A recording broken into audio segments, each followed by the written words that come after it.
Good day, ladies and gentlemen. I am the Ephemeral One, and welcome back to more Dark Souls 3. Last time, we started. Well, let's run down the list. Last time, because I took an extremely long stream, we got through the catacombs of Carthus, even exploring the underground smoldering lake. And reached here, Irithyll of the Boreal Valley. And so, we reach the Church of Yorshka, which is in the middle of this town.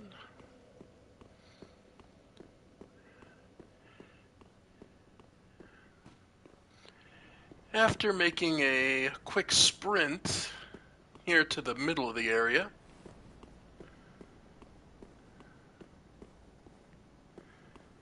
and, well, just decided to explore a bit.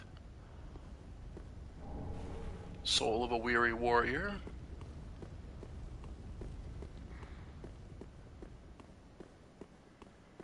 Let's see. As you can see, there's a witch and several of the nobles.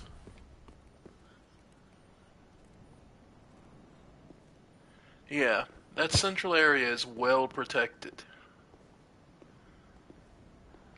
So, I love that he looks over his shoulder. Just like, yeah, I do see you, dude.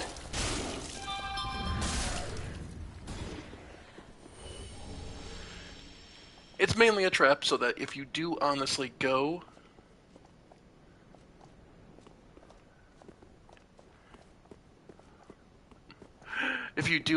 for the item. Also, oh, one of the nobles saw us. Alright. Ow.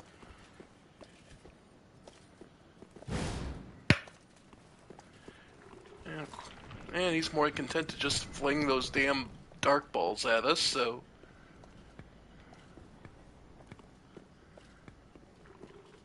Alright. They can only travel in a straight line, so... There it is.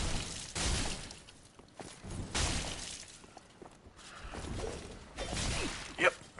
That step forward with each swing.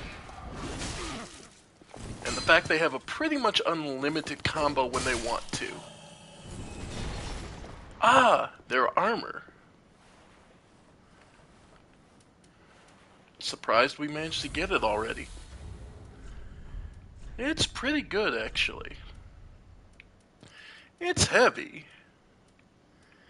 but it's overall fairly good. But it also teaches you a key fact. They're weak to strike damage. That means blunt is the most effective against them. Thin and is light and brittle. They say it's brittle, but it's still got better durability. So, yeah. But that should tell you. By the way. And there's two guys over there. Alright. And the two guys from earlier. Lightning gem. And there's an item up there. But this is an Elden Ring. I can't jump. Well, even in Elden Ring, I couldn't jump that high. Illusion ahead. They're not lying. The magic clutch ring. If you want to trade off damage for magic.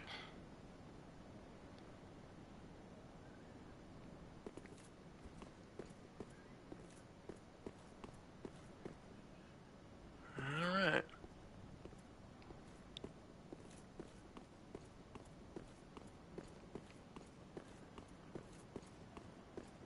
And I don't believe there's anything down there.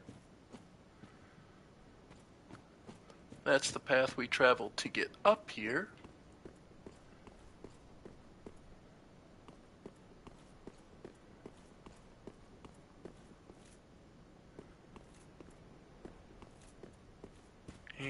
And a door over here. Doesn't open from this side. More shards. Okay. Oh, the nobles are coming back.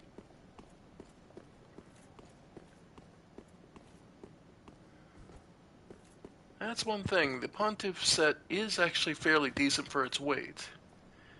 Now, because we were in a hurry, you might not have noticed this. These two ghosts that are walking out of here.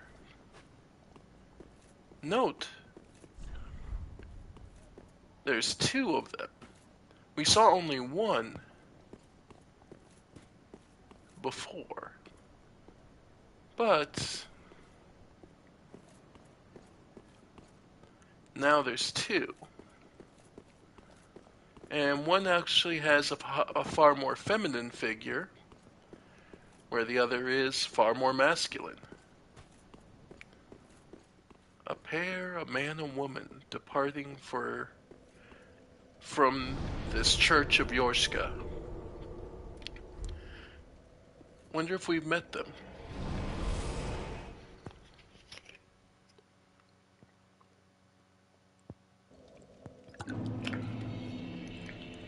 To understand that, though, I'll point you to a weapon we picked up earlier. Much earlier in the playthrough.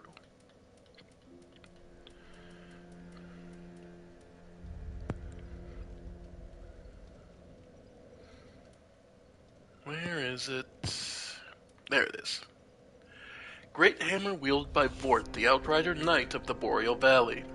Weapon is imbued with frost and causes frostbite. Frost accumulated by the body causing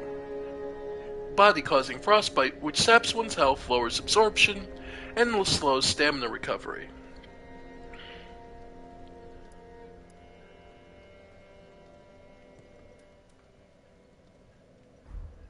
And we also saw the other thing Vort's soul could be made, is that he's never far from the Outrider Knight, from another Outrider. Anyway, let's see.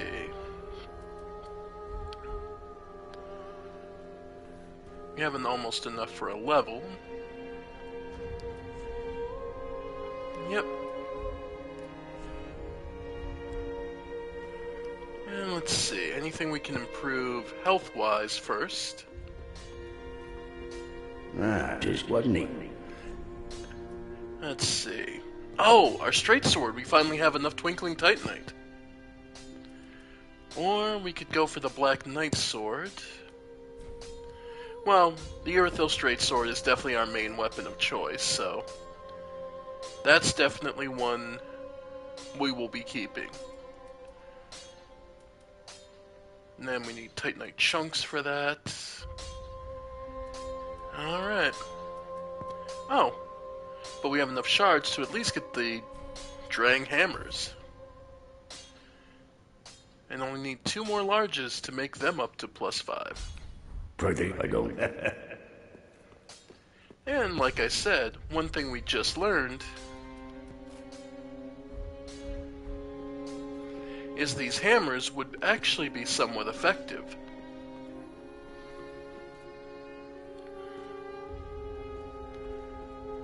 So, oh, almost forgot, while we're here, popped the 2 weary souls, and we're at, yep, enough for a level.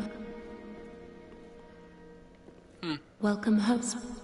Very well then taken. Don't know what's causing the drift, but we want to have 20 vigor and endurance at least. The vitality would be nice as well, but then I think we'll move up to 30 strength. Farewell, Asher Maid of... Either way. Now, let's start looking to explore Irithyll. By the way, let's try it out. We're told by the armor set that these nobles are fairly weak to blunt damage. So let's try it out. See how much it holds up. Or at the very least, they're weaker to blunt damage than they are anything else.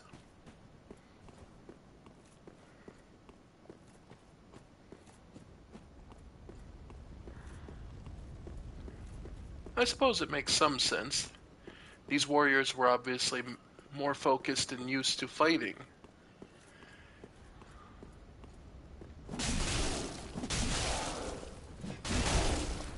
Yeah. Yeah, they do seem to flinch.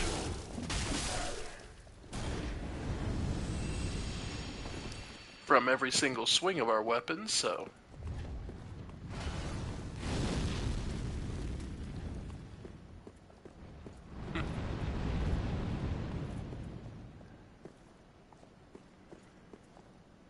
Alright. Yeah, no, there's something up with the game just cause... Like, the game just wants to drift left. Oh. Alright.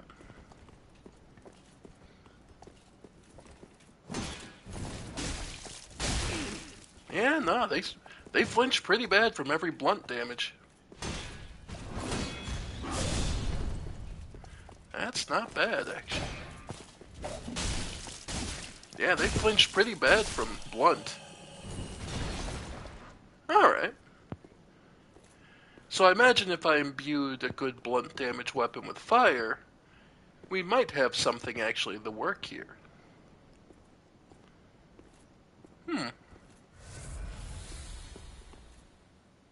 It might be worth investigating.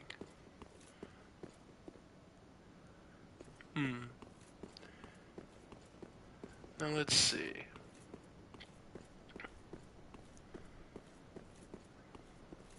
Because that just drops you down there.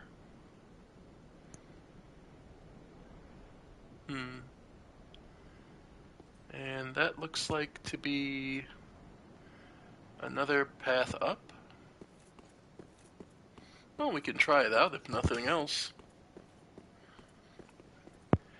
Though, something that's worth noting. We were told that many of the Church of the Deep were trained by the Archbishop McConnell, and they learned how to be both priests and casters.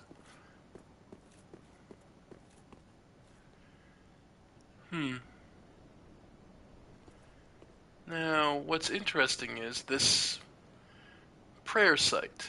It's before a giant cathedral, so this would probably be a square where they were gathered to pray. But look what they're praying around. Lots of young boys and young men, all armed with swords.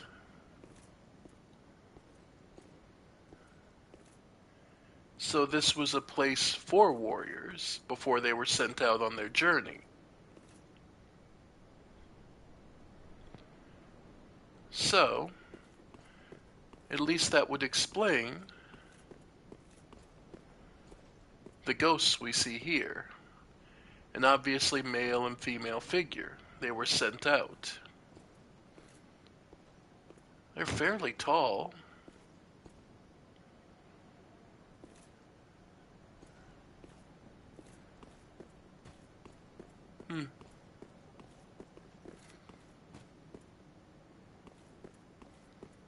Well, we'll just have to ponder this. We only see one of them later on. Oh, they finally noticed me. Yeah, no.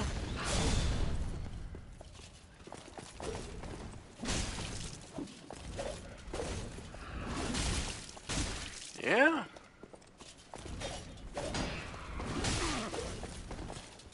Yeah. Yep. Yeah, that's pretty good, actually. I mean, yeah, it sucks I died, but at the very least it's proving they do flinch from blunt damage. So actually, this may be one of those cases where, you know what does decent blunt damage and is probably faster than their swing? Fists.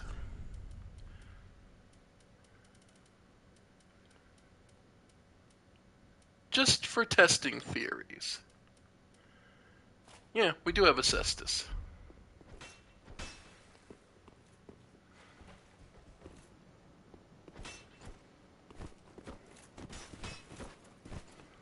I wonder, is the answer just punch it? Like, this is not going to do much in the way of damage, but I want to test in theory.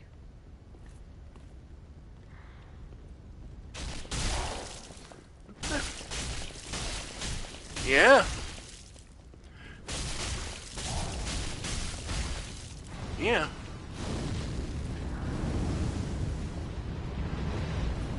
In theory,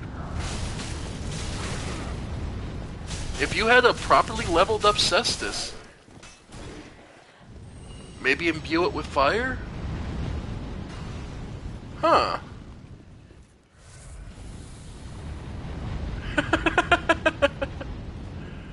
Always gotta love it when the simple answer is the one you're looking for in game. Huh.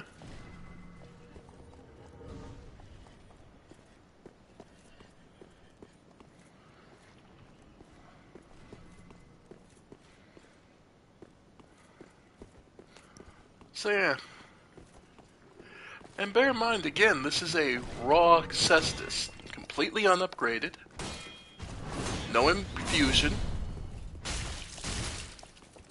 Yeah, that's not bad. So there you go. There's your solution.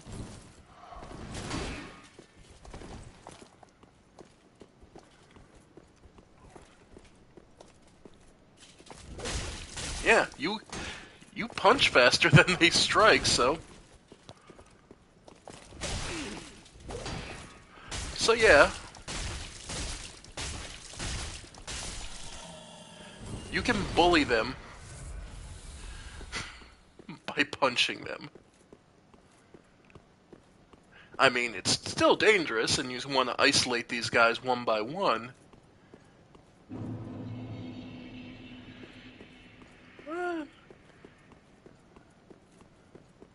Should we try it out?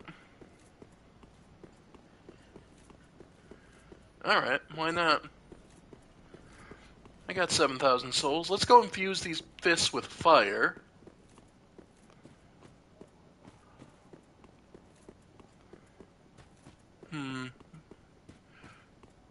Or maybe just... Actually...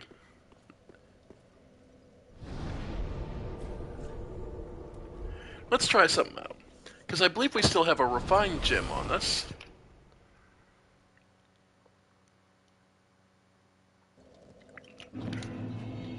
Okay.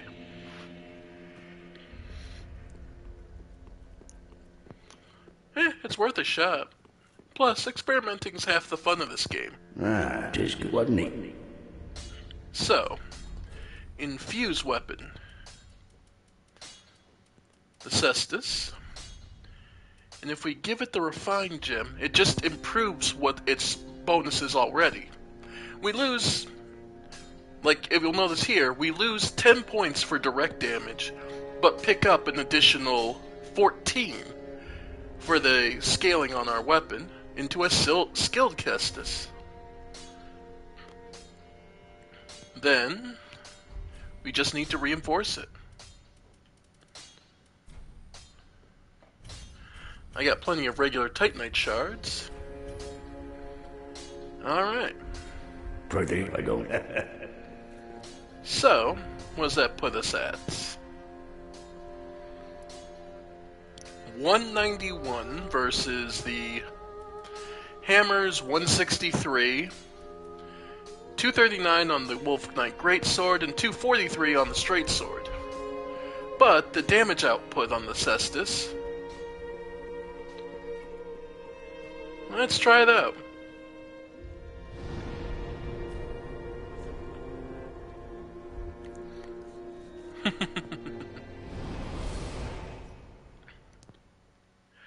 You know, I never played around with this as that much as these guys.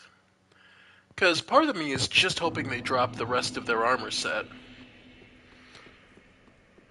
Because despite the obvious weakness in blunt, it's still overall for its weight a solid set to rely on. Plus, I think it looks amazing. So, let's see.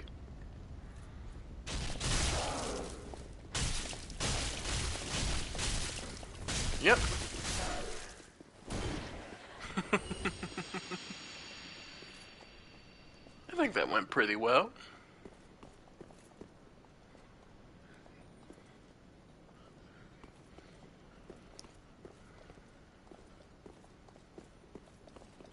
Yep, and they're departing.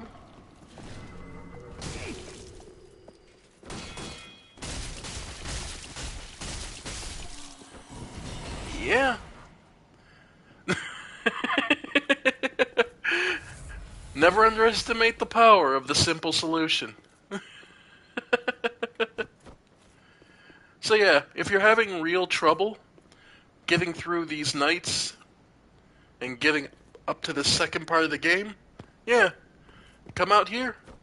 Start bringing these guys with you. The Cestus, just punch your way through. You swing faster than they do, meaning they stun lock, and they're weak against blunt damage, so it's definitely an option. But it only works so well. You don't want to get overzealous because, as you can see, you only ever want to draw one of these guys at a time. They are still rough. There we go. Yep. Yep. Yep. And learning to time your rolls, though, is to be the key.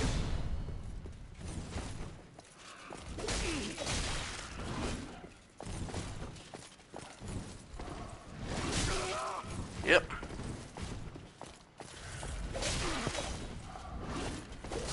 Yep. Ah. Yeah, but they still are rough. I'm not going to say they're ever not rough to deal with.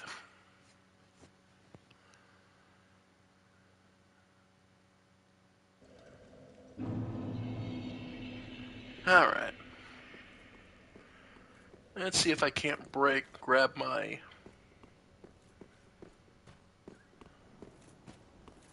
souls and just get out of here.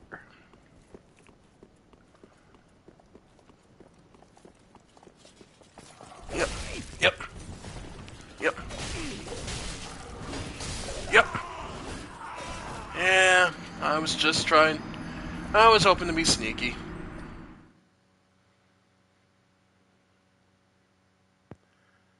Oh well.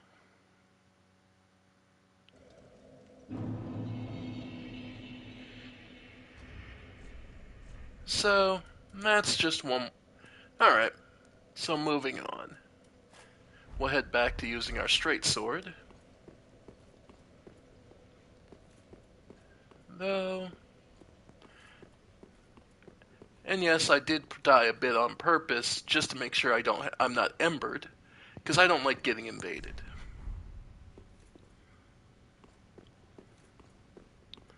There's a lever ahead.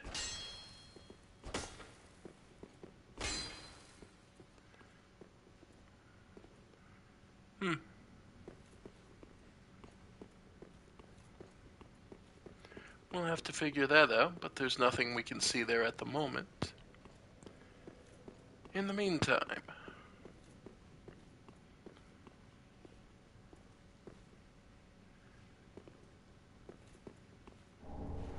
the roster of knights.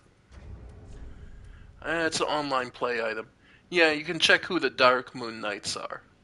Rostrum Knights of the Dark Moon who have served since the age of the old royals, used to discover the names of Dark Moon Knights in order of elite knights shrouded in shadows. So yeah, these are some of like the top ones. It's just an online play item. Basically, if you want to start making yourself a name as one of the knights, this is one of the nice places to do so. And we see we've reached yet another graveyard. You ever notice we spend a lot of time in graveyards in this game?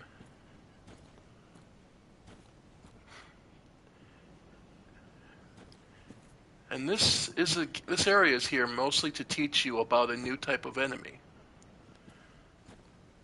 There. If we walk away... Okay, no, once you've seen them, you can see them. But they're invisible most of the time from the far range. If you get close enough and look directly at them, you'll recognize them. But look for the invisible, drifting eyes and smoke.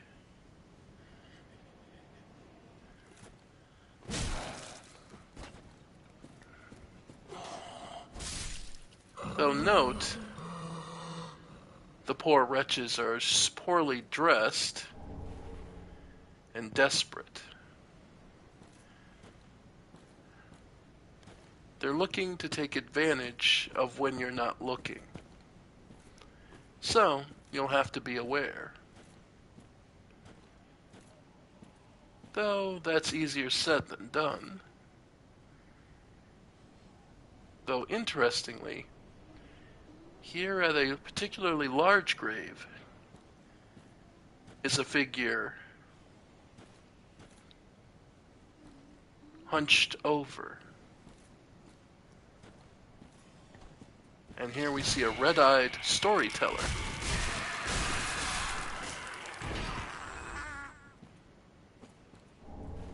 Homeward Bone. A wish for someone to find their home. And behind the grave, some undead bone shards. Perhaps the remnants of one who was supposed to remain in the grave, but unfortunately the curse took hold, and the soul would never find peace. Still, this is a picturesque graveyard sorts, overlooking the mountains and castles beyond. It's a beautiful view. And is something one would tell people, I want, when it all ends, I'd love to be able to look out from here.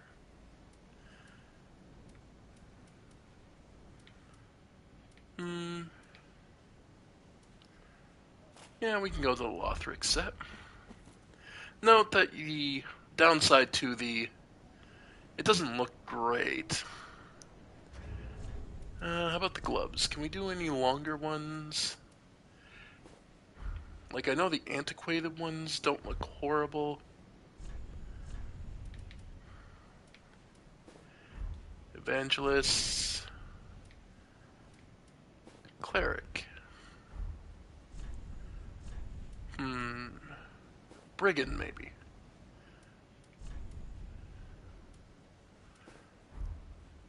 Mira. See, that looks fine. The sellsword's gauntlets. Not great, honestly. Drang? Herald.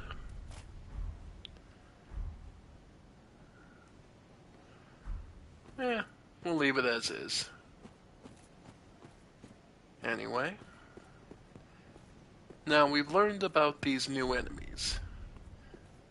Vision of Love. And there you can see there's more.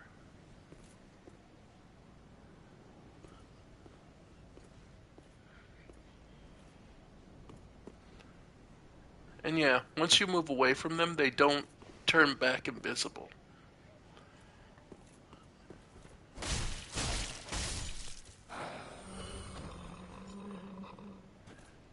But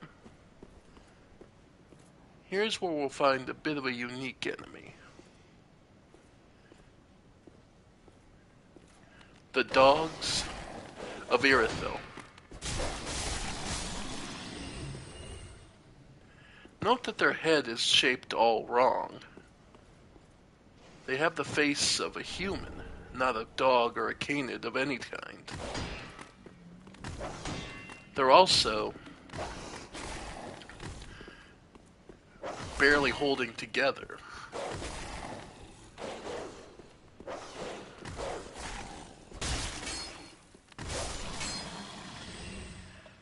If anything, they remind me of the construction of the worm that the demons were using to defend themselves.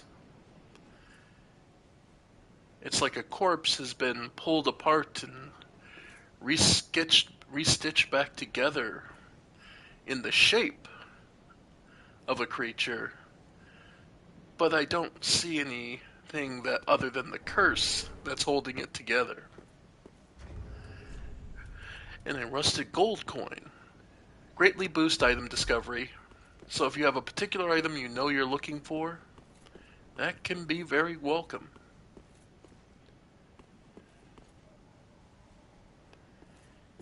And down here,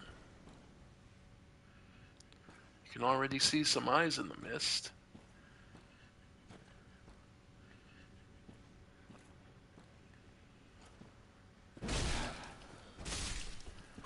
In fact, there's a lot of eyes. Yeah, there's a lot of them down here. Now,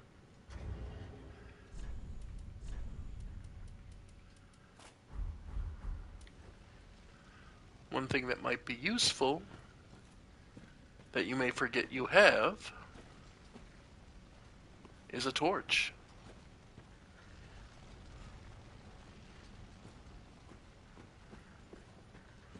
Because lighting hasn't been much of an issue up to this point. But if it is, so be it. Oof. They now seem to be able to vomit. And here we get to see the truth of what these misty eyes are. They're the broken remnants of these creatures. Yeah. Their vomit is acidic.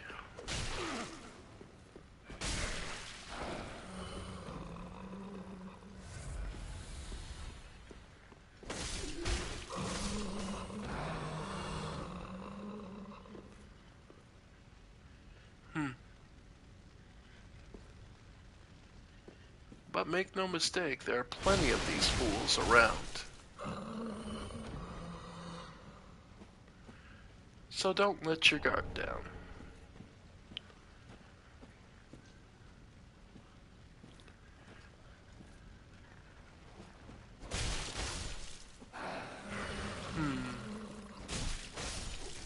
Oh.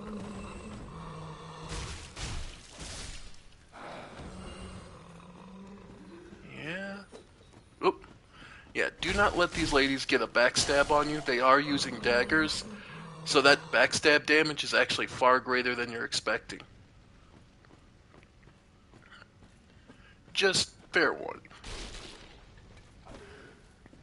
And yeah, this one's just another broken legs. Now here's the question. Did they all break their own legs?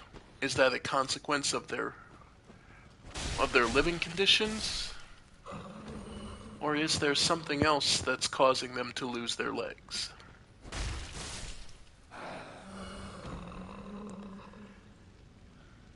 Because for so many to lose the exact same, to have the exact same injury. Oh, damn it. Off.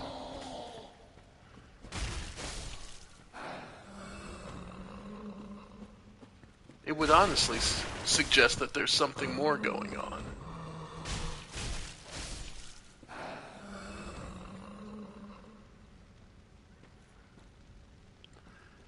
As if there's something that specifically is causing their legs to erode and become inoperable, unusable.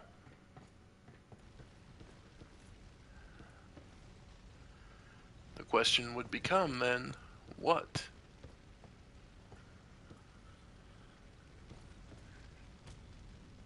Oh, fell off. What? Magic.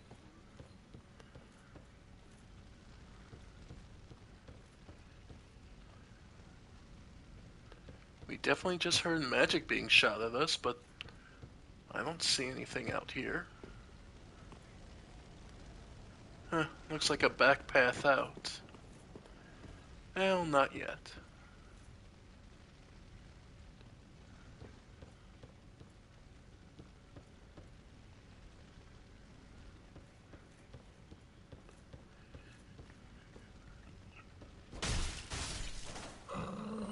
Alright. We can drop down here. And this chest isn't a mimic. In fact, it's Yorshka's spear. Well, we just found the Church of Yorshka, so I suppose finding their spear is not unsurprising, though it's a question of who the hell's Yorshka? This treasure, gifted to the Yorshka Church, is enchanted by a soporific spell and was surreptitiously worshipped by Irithil slaves. As a weapon, it is a spear and part hammer, the former allowing thrusting and the latter allowing strikes. Raise the spear in prayer and temporarily wear down enemy FP with each strike. So, generally speaking, more of a PvP weapon. But they're not kidding. You have thrusting on your basic R1s, and it sweeps with your R2s. Not a bad weapon by any stretch, just, well, it is a weapon that you could use.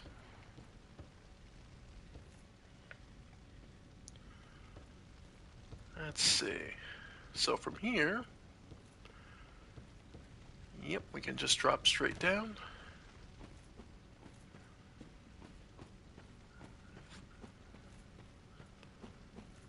And there was the one that fell. I can hear them. Don't know where they fell off to, though. There she is. There. And that should be the last of these for this area, so let's move on.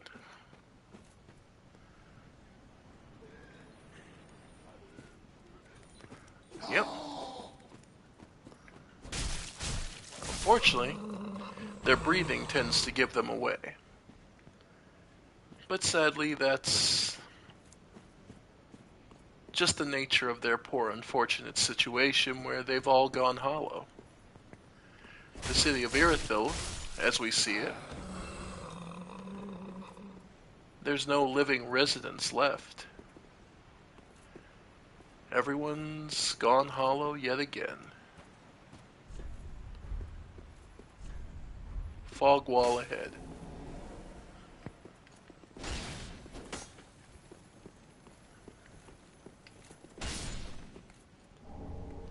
Hey, another piece of twinkling titanite. Very welcome. It's not actually a fog wall, it's a fake wall. And the hint that should tell you to check that wall will... Yep. Is the fact that there is no enemy there. Nope. And yeah, you have one just looking to There they come.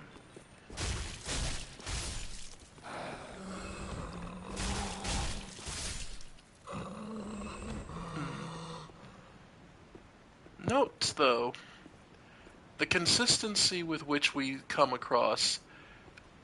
It's clear that each and every one of these invisible creatures that have been attacking us, each and every one's been hollowed badly.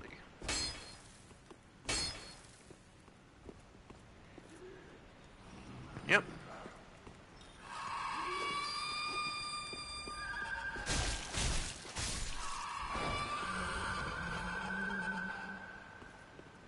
Well, it's been calling. Eesh. And here, there's no one left to help you. And they were guarding a blood gem.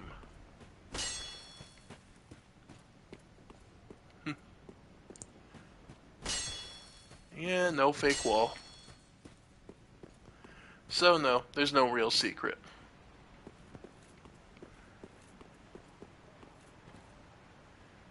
Ah. And each of these creatures seems to be female, at least from general bone and body structure, or at least feminine coded.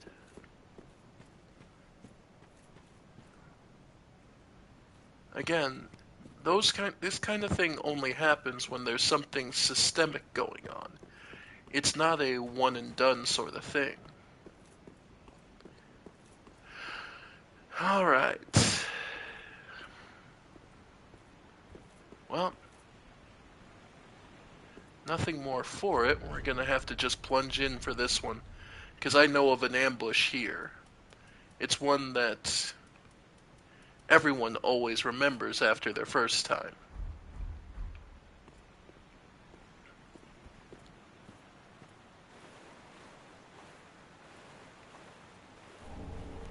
A green blossom. And a corpse drained in the river.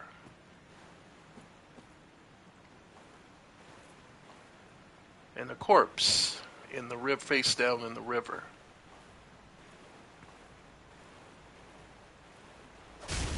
Yeah. Sorry, I'm not falling for that ambush. Yeah, no, sorry, I'm just not falling for it. Yeah, no, there's... These face-down creatures are all dead bugs. Creatures that are made to replicate and that grow to look like a corpse floating face down so they can ambush you.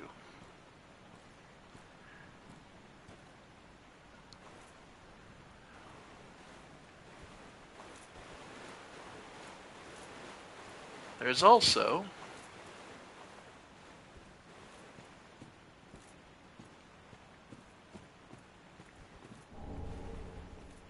large soul of a nameless dead.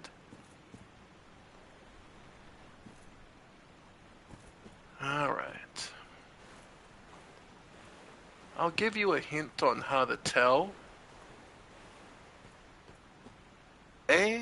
Generally speaking, the ones who are completely submerged are actually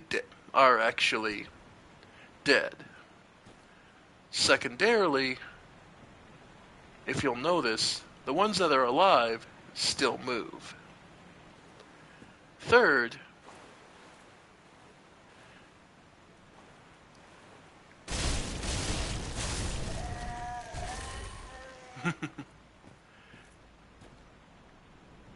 I would suggest not taking any chances either way and swing at all of them.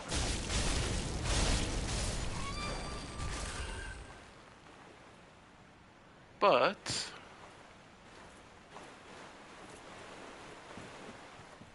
out here is one of the fingers of Rosaria, these maggot men. And one of the better healing objects. Miracles, rather. By the way, one of the other things about this place.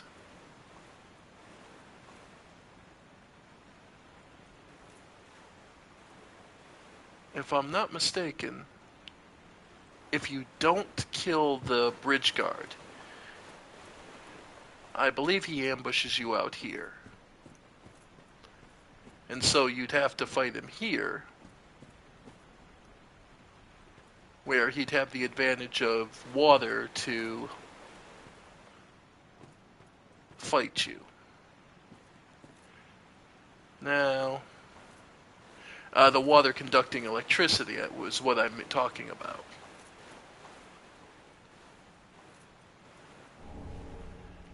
Now, believe it or not, folks, we've now hit a branching path.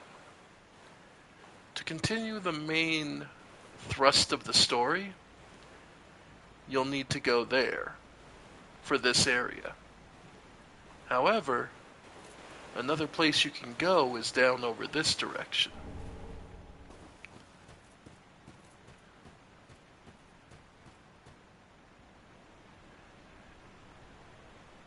And in doing so, you're going to have to understand that this is a separate area. And a rough one. By the same token that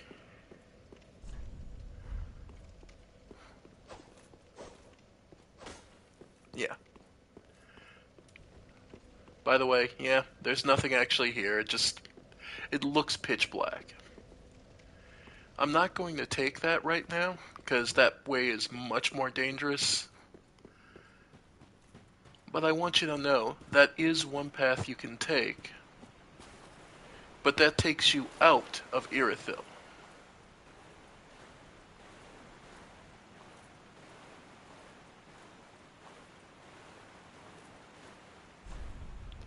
Umbral Ash ahead, huh? Well, that'll be nice. But as you might expect, it's a sewer, and we've just been dealing with enemies. Yeah, this place is infested.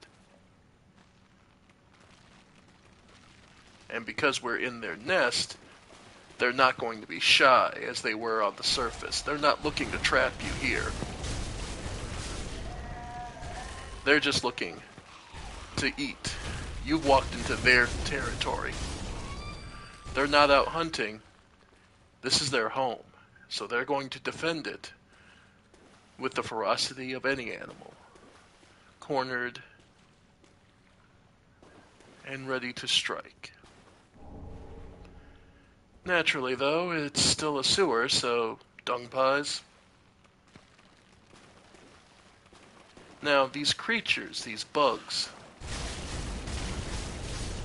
it speaks volumes that they learned to mimic floating corpses, meaning that corpses were so plentiful and common that the easiest way to prey on the living was to mimic one so you could get close. That speaks volumes of the way this place developed.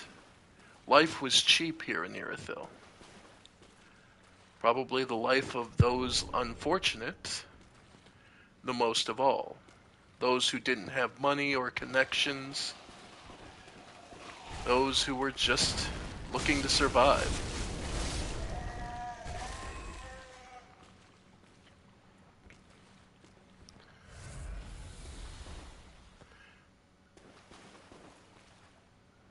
Yeah, nothing there. Yep. Like I know you're looking for me. There we go. By the way, if you're wondering why I chose to use my dagger in here, it's because the walls are a little closer than I like, and I have had even the longsword end up bouncing off.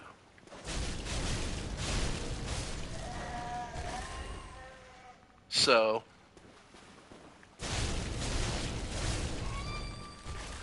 yep.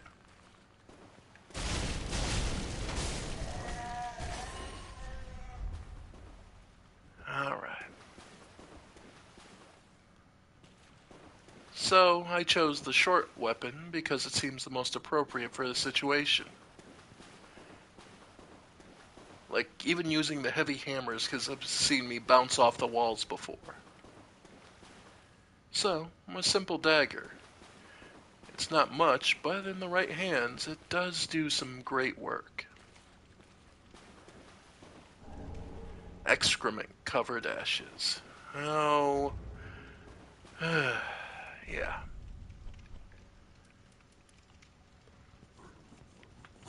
Unclean umbral ash coated with excrement. Perhaps it's possible the handmaid of Firelink shrine could turn this into a few new things. Oh, to savor the sweet pungency, but once more. Ugh. There are those who revel in using toxic methods, after all. But a friend awaits us.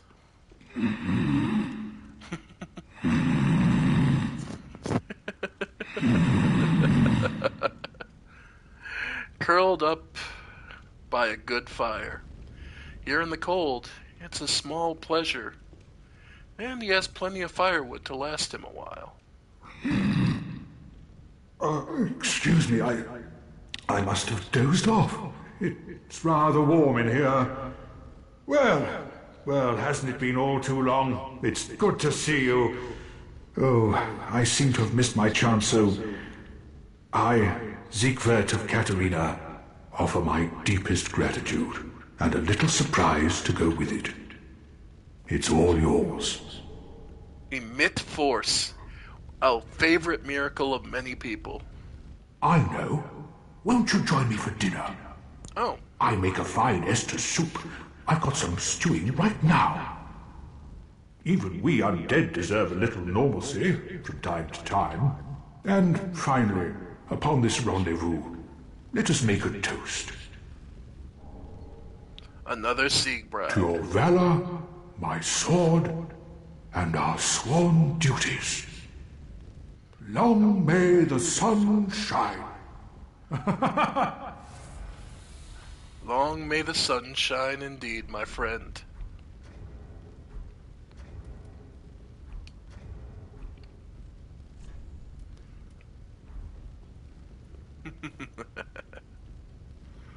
Indeed. And by its rising, may we come to find a brighter dawn every time.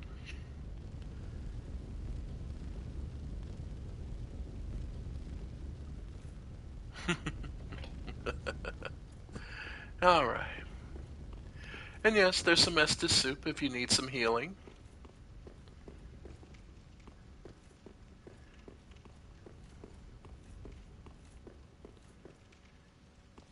Now here, though... Oi. Okay. Let's go... Yeah, let's go back to the Earthil Straight Sword. It's one of our most consistent damage dealers, and we're gonna need it. Because up here... Black Knights. And a picture of Guinevere. Or at least the image of Guinevere.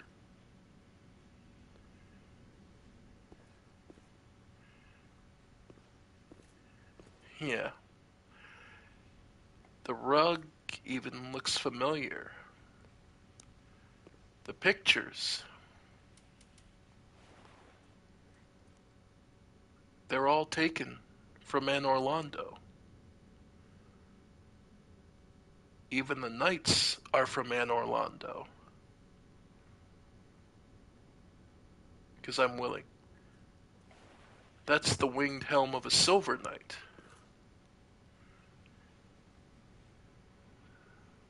But what's that doing all the way in Irithyll?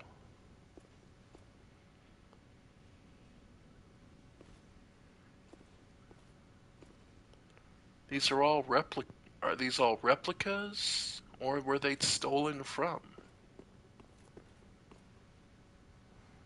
by the way. Yep. If you try to run out to that guy, be prepared to take shots in the back.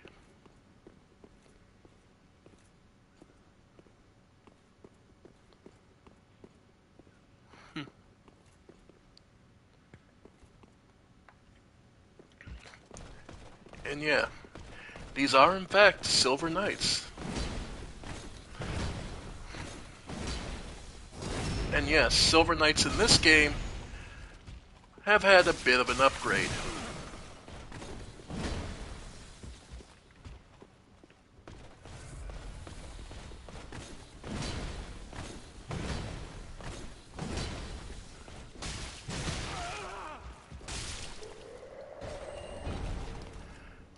And yes, they can even drop divine blessings.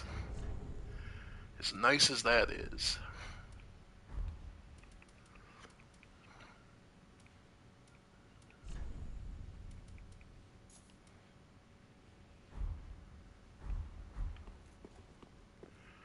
And yeah, we now have 2 Siegbrows to our name.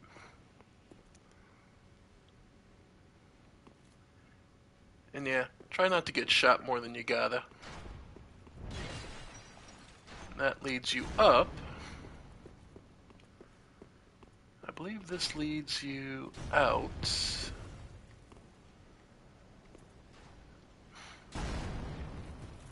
I'm trying to remember which way leads you to a bonfire.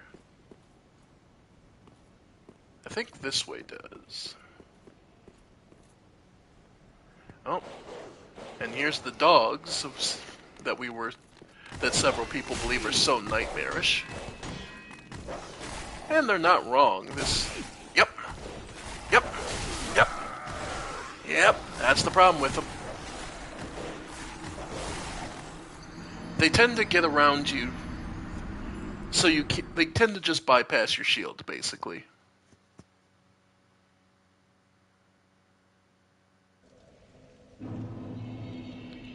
Luckily, we found this place, so we don't have to go too far.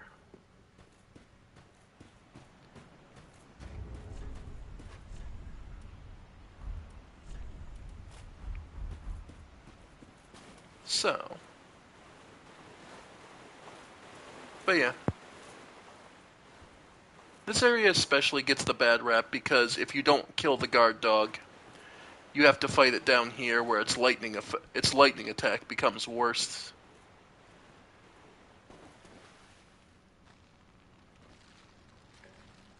That, and you can end up triggering several of these bugs at once if you don't do it right.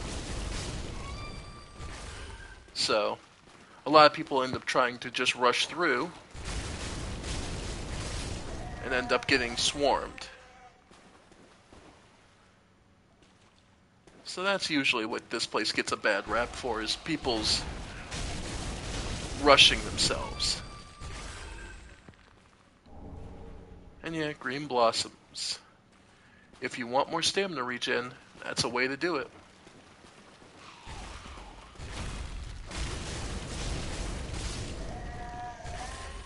Yep. And again, because these bugs tend to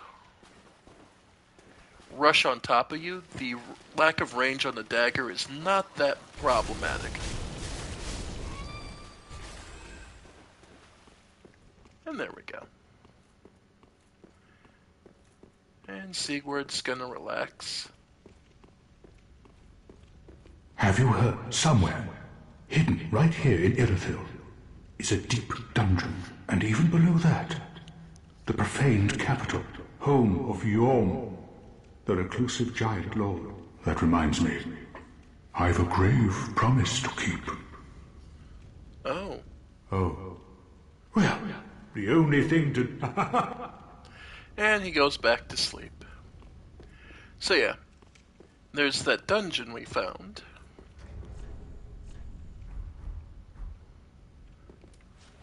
We'll go down there eventually.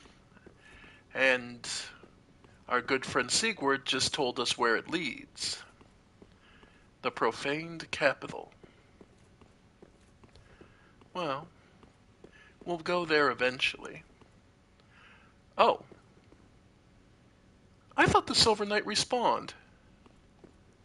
Huh. I truly thought they respawned. My bad. Oh well.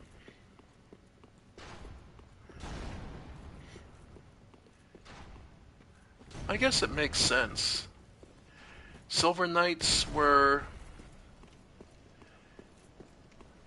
after all, remnants of armor just reanimated with souls. They weren't actually.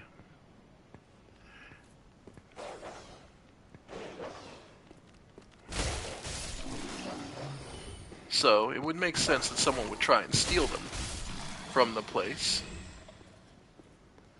Must have been a daring feat to capture one, though. Oop.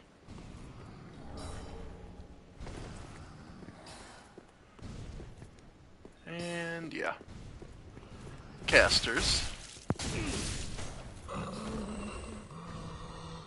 Luckily, their spells are easily dodged, but let it speak volumes that they're able to cast magic strong enough. Yep. Yep. Okay, run.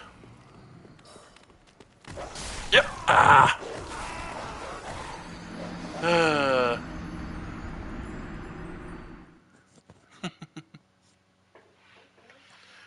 Yeah. This is just one of those areas that tends to get everyone screwed up because the timing of... Basically, you can't attack fast enough to get rid of the dogs. Though, I guess, really, I should just be relying on my dagger.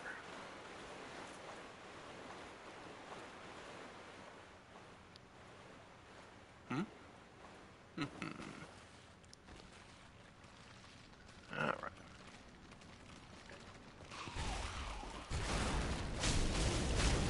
Yep.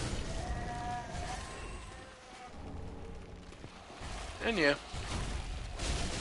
And they're big enough that they can't get a backstab on them. So don't bother trying that.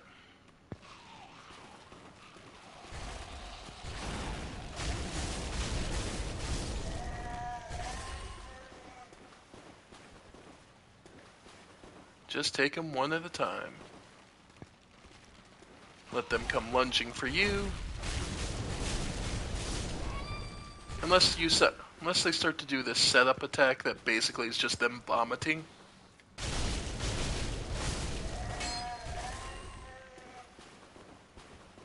Alright.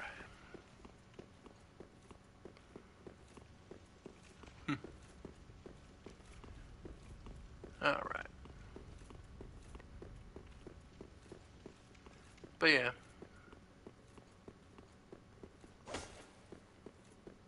It's an interesting point. Now, one of the things to note is, of all characters, we are also told that Aldrich, one of the Lords of Cinder, is from Irithyll originally. Ah, damn it, it's all the way up there. Okay. Yep. Yep. Yeah. There we go. Dogs hate fire. Right, I forgot that's the lesson.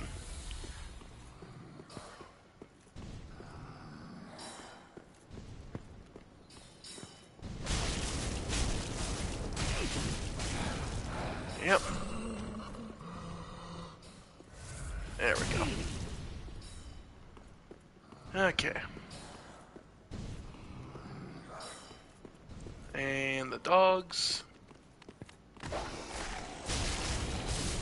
There we go.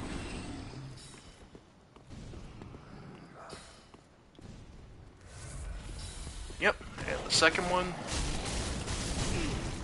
There we go.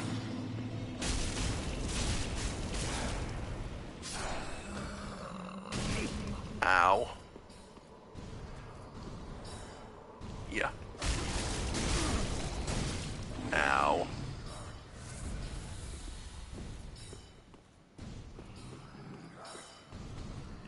Yeah.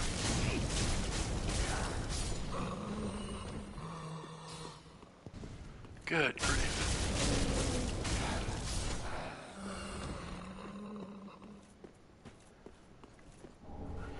Large Titanite shard. And this...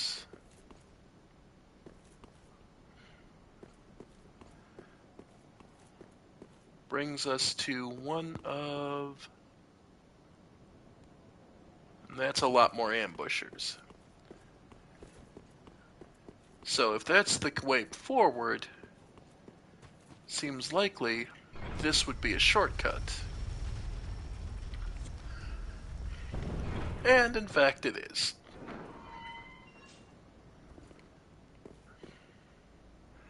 Yeah, the Church of Yorshka. It's just on the other side over there. So, we now have a shortcut back to there.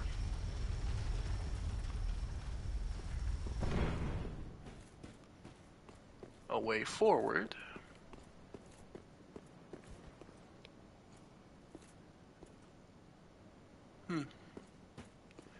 This would be a kneeling figure of one of the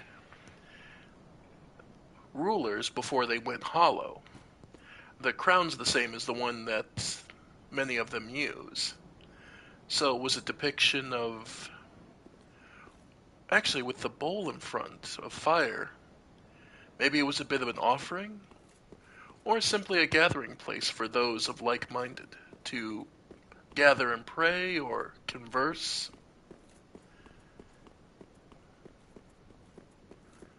Hard to say.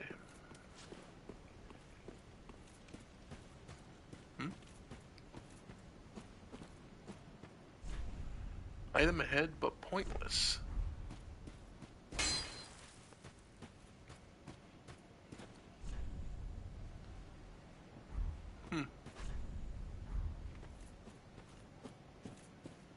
Don't remember that.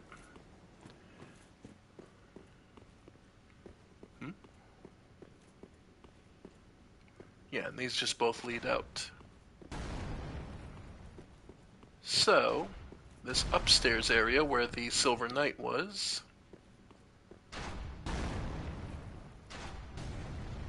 Alright. And yet another.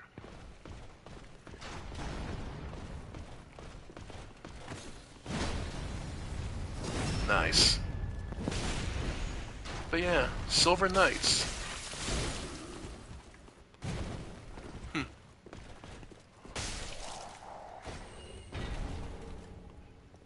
It's interesting.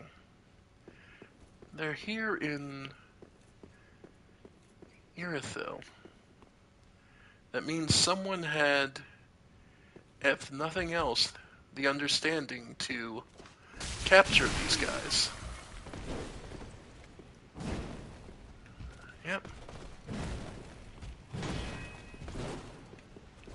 Yep. Oof. Yep.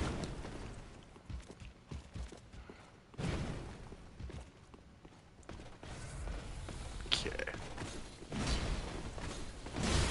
Ow. Ow, come on. Oh, I was stuck in the, oh, that's why. I was stuck in the wall.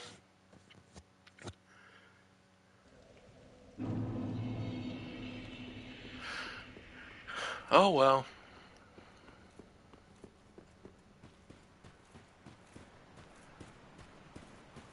But remember,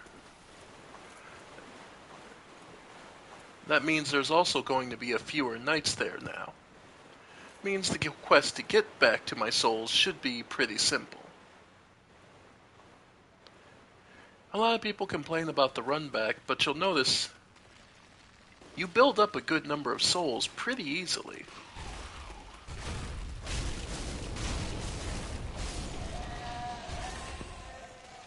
So, yep.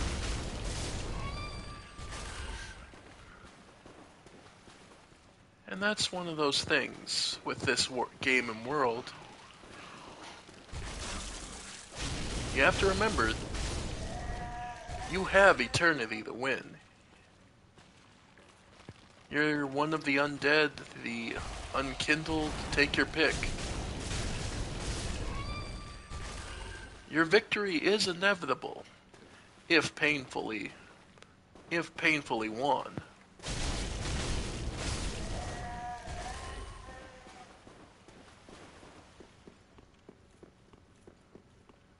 So,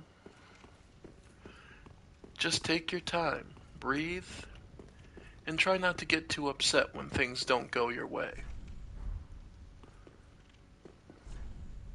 Poor.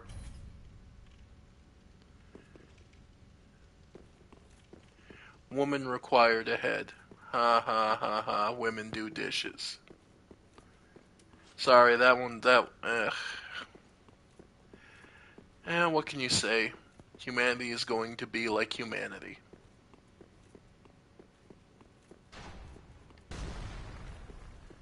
Alright.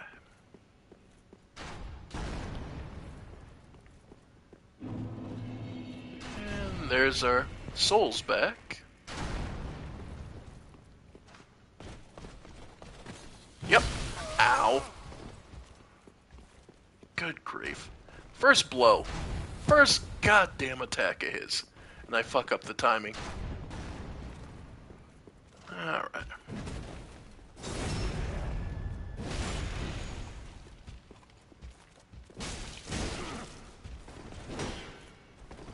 Wow. Yeah, and because they're lightning enchanted weapons now, they do some damage.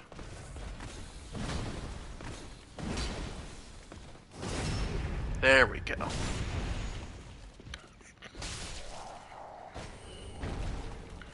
There. So now we don't have to worry about being shot in the back.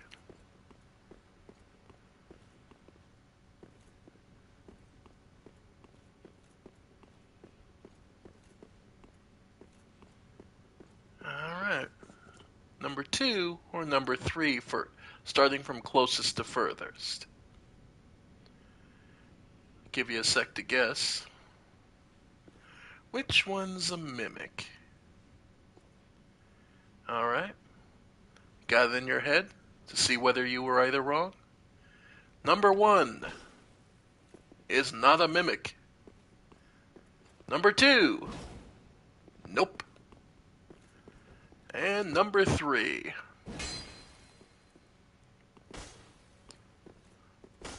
Yep. One of the many ways to tell if it's a mimic or not is the chain that's dangling out. If you don't want to wait to see if it opens its mouth, look at the chain. It won't be curved like that if it's a mimic. In the meantime, the Leo ring, again a relic of the first game. Smaug's great hammer. And a divine blessing. So yeah. Twisted great hammer, associated with Smaug, the last knight to remain at his post guarding the ruined cathedral. Restores HP while attacking, a carryover from Smaug's past as an executioner. Yeah, it's a heavy weapon, requires 45 strength, and only relies on strength. But, if that's what you're going for... Oop! I forgot. Those pots, yeah, they give off a frostbitten aura. A frostbite aura. Remember, one of the more dangerous things about frostbite is it reduces your damage absorption. So you effectively are taking more damage. So, keep that in mind.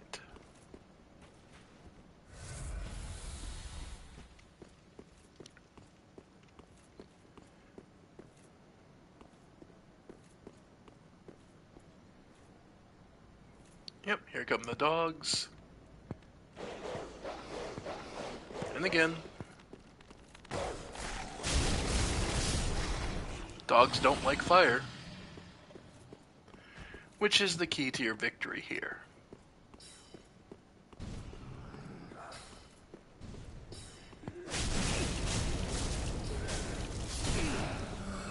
Yep.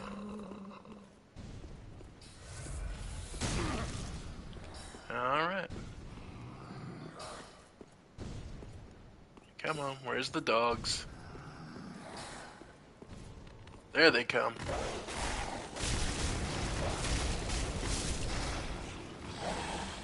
Yep.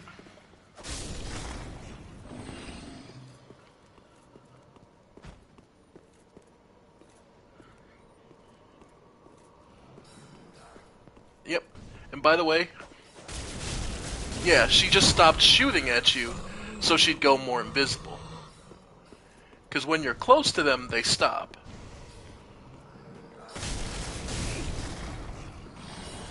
It's a cute trick to try and they close their eyes so they're not visible.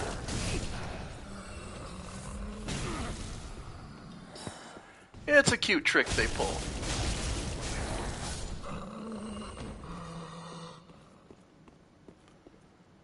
Alright. And we do have the elevator to act as our shortcut. But you can see there's plenty of traps in here.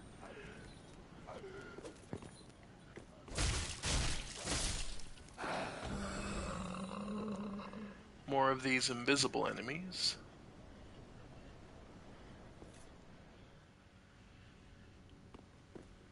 But there's also a path outside that leads to a item and a lower area. So it becomes a question of, do you want to go up or down? Well, with two casters up there, that's how they discourage you from taking the direct path. So let's see what's in the indirect path. Some more Titanite shards, and a ladder.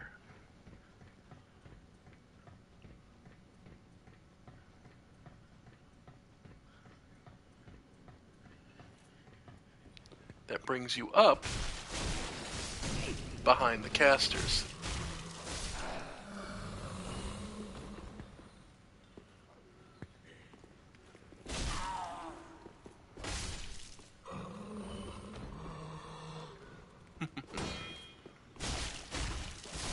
Yeah.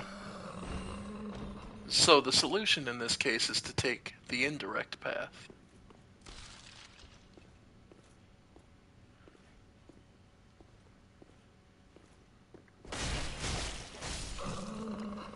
Because without the casters,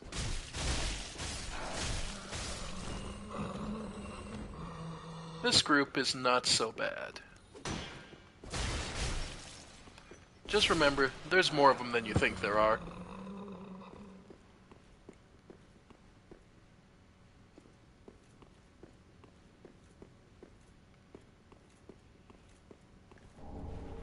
And just blue bug pellets. So if you're having real trouble getting past casters, and you just want to muscle through, that's a good way to do it, to reduce the damage you're incoming.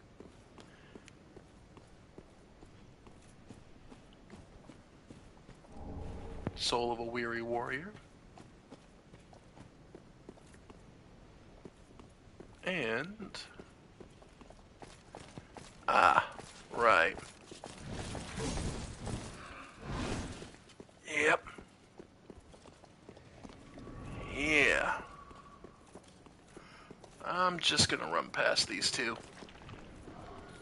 Because this is what I need. Yep.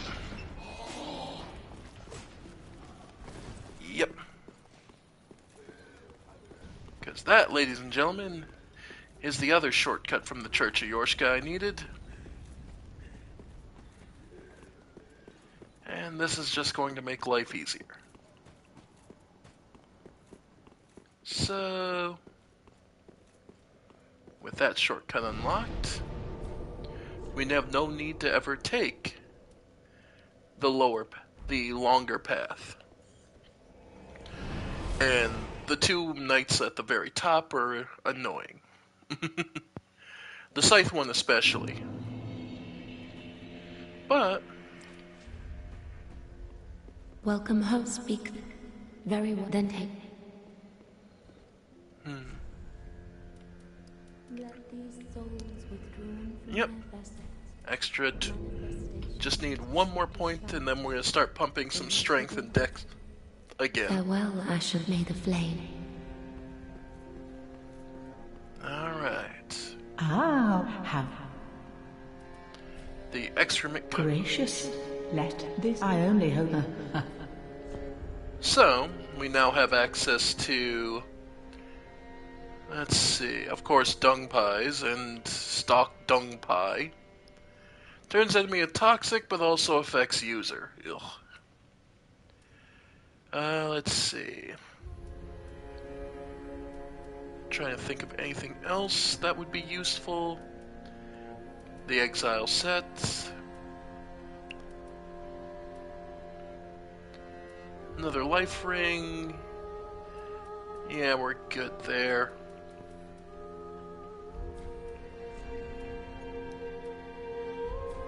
Ashen one. So we're good there. Tis good, wasn't he? Okay, nothing there, there.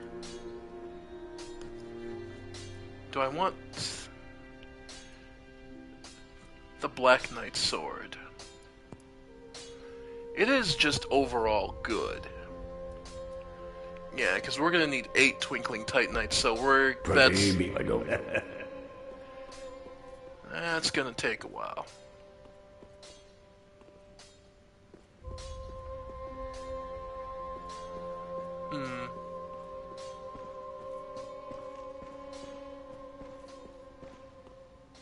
Back again, I suppose this... Still don't have enough intelligence for like Pestilent Mist or anything really devastating. So, while we have the money, I should pick up Great Fair and Dark, because that's just quick, fast, dirty, and real nice. Like, it's only 1 more FP, but it's quick and it's potent. The Merrick, yeah, and the Fair and Flash Sword. Come again. Those are quite powerful attacks. Alright. So, with that taken care of, let's head back to the church.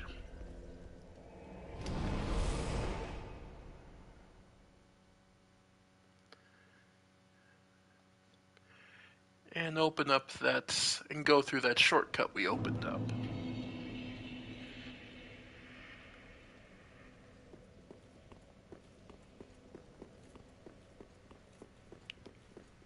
Alright.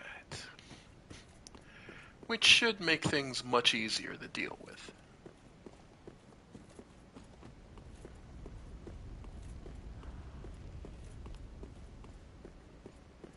And now that the... Yep.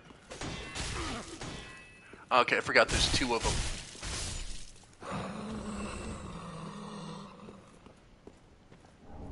An ember. And now for the 2 up here.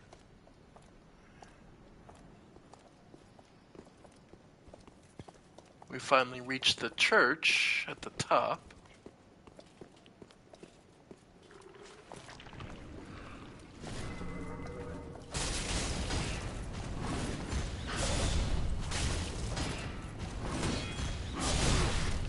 Ow.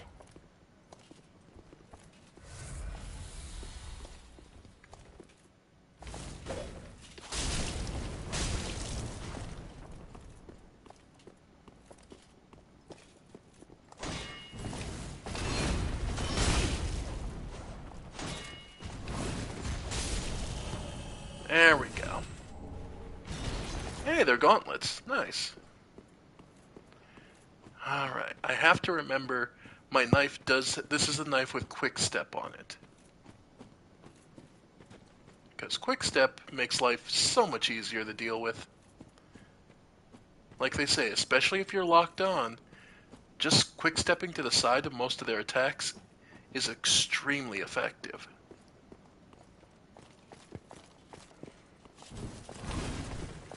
Yeah. And... yeah. And it's cheap, too. I gotta remember to use it. Alright. Alright. Let's go for the suicide play and actually grab the item here. Yeah, why not? Ring of the Sun's Firstborn.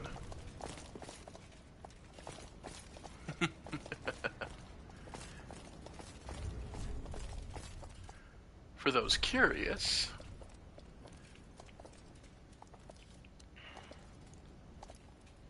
Ring of the Sun's Firstborn, who inherited the light of Gwyn, the First Lord, greatly boosts miracles. The Sun's Firstborn was once a god of war, until he was stripped of his stature as punishment for his foolishness. No wonder his very name has slipped from the annals of history. Well, the truth is, no, it was banished from history. Gwyn... Oh, I love that. They all just forgot I existed. That's adorable.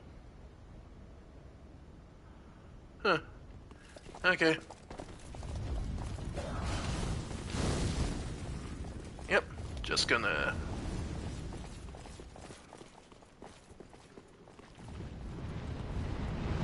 Just gonna pretend I don't exist. Alright. And what we'll do is, because if I remember right, for this boss fight, yeah, Blackhand Goddard.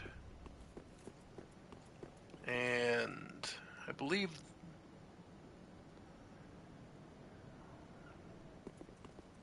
I think this is just another player. Nope. The Londor Pale Shade. Oh, right. By my sword. And the Londor Pale Shade. Because we are considered the Lord of the Hollows, we get some assistance. Let's begin. And here we meet Pontiff Sulivan, who, arguably, is the source of so many problems, and is honestly the greatest source of the troubles of the land. So whether you consider him or not, this could be considered the true antagonist of the story. Maybe not the most powerful person, but definitely one of the most notable.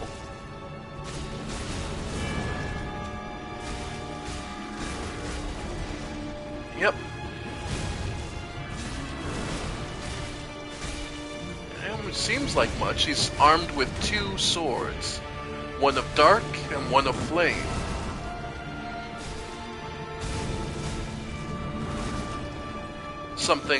A motif we ourselves have adopted. Not darkness, but ice at the very least. Oh, I'm getting away from that because... And now... he chooses one sword.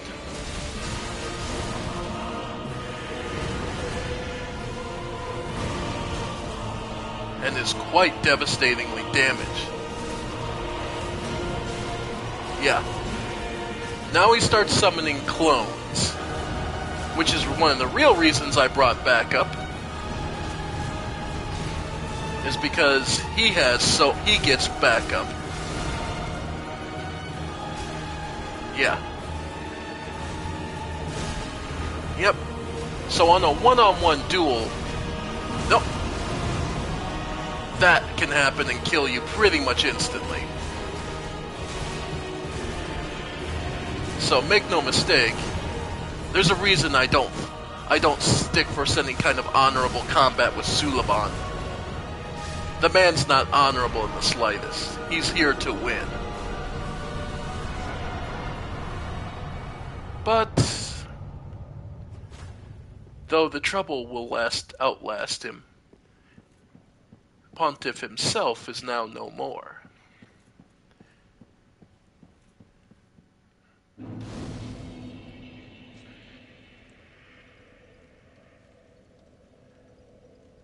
Let's take a look. Pontiff Suliban of Irithyll imprisoned a god of the old royalty in the abandoned cathedral, to be fed to the devourer.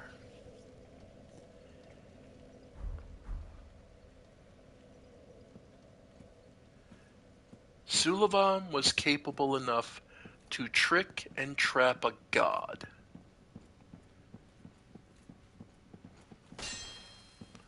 Well, this door doesn't open. How about the other? This grand temple he resided in. Door ahead. Nope. No. But Pontiff Suliban has fallen. Let's see if we can draw any good strength from him.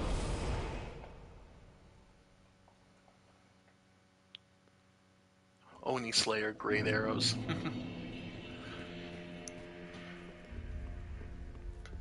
Anyway. Though note, he was well respected and lord of an entire land, yet he wasn't one of the lords of Cinder. Aha, that's so. Ah, most illustrious Lord Seeker. Or should I say, Lord Slayer? Fine kindling for the thrones, is it not? Each soul truly worthy of lordship, and all slain by thy hand. Oh, I have no qualms. For as we are to our thrones, thou art to thy. In fact, methinks thou'st helped these poor lords along their rightful path. So no hard feelings, effectively. He recognizes what must be done. The Great Sword of Judgment, a ceremonial sword held in Sulivan's left hand, representing the judgment of the moon, but with magic far closer to sorcery than any existing lunar power. Its dark blue hues, deeper than the darkest moon, reflect Sorcerer Sulivan's true nature. Though note, yeah, it's a magic sword. Does a good amount of magic damage too, so if you're looking for a heavy sword that maybe to help you get to the point where you get the Moonlight Greatsword, this is a nice intermediary step. Or the Profaned Greatsword. The Profaned Flame. Long ago, when Sulivan was yet a young sorcerer, he discovered the profaned capital and an unfading flame below a distant tundra of Irithyll, and a burning ambition took root within him. He sought to conquer both. Though note, the profaned flame, this one doesn't have any stat requirements as far as intelligence. Sulivan thought himself above everyone, and capable of greater feats than any other.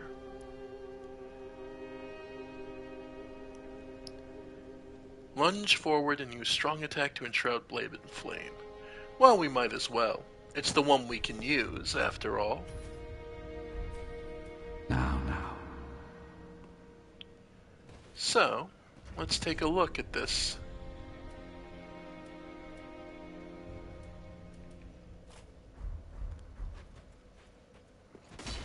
Yep, it's definitely an ultra great sword.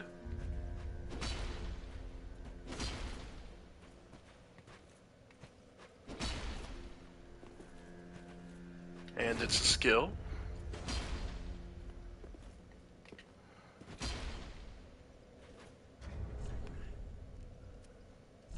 Hang on, it was...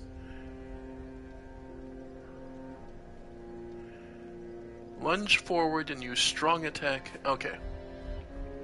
So it's... there it is. And then now you have the profane full attack. Okay. So, its attack is 312. And that's unupgraded, so that's not horrible. And that's with the buff, though. So then once the profane flame starts to fade, then you have it for a bit.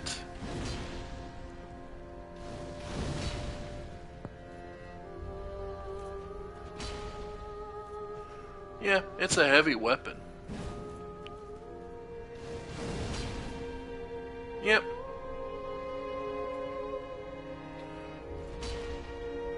And yeah, now it drops back down to 257, so that adds about 60 points of attack power. Not bad. The only complaint I have is that it's way too heavy. And you have anything else? You oft the Lords of Cinder, the Undead Legion. Indeed. So that's how they're delivered to their thrones. I pity the sorry souls. Is that really Lordship's last reward?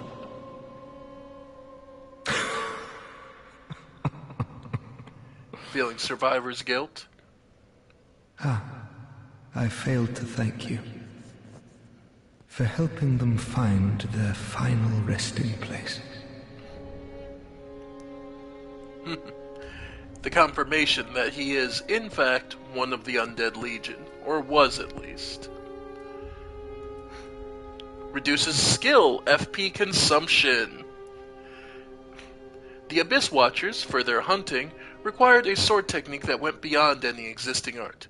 Wolf's Blood provided just that, and this ring further extends its effect.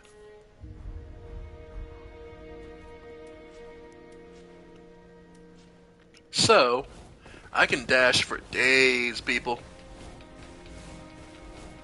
Yeah, like, that just turns the dagger into a nightmare. Alright. And we needed... oh. Okay. Welcome home, speak. Very well, then take nourish. Yep, so that's 20 stamina.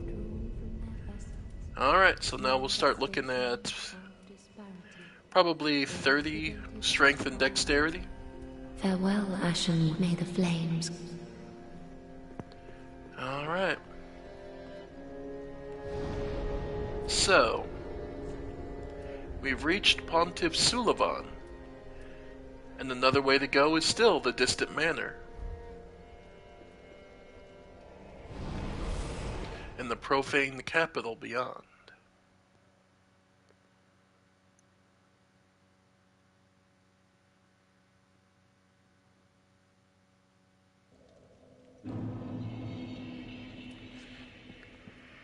So, let's see what lays beyond.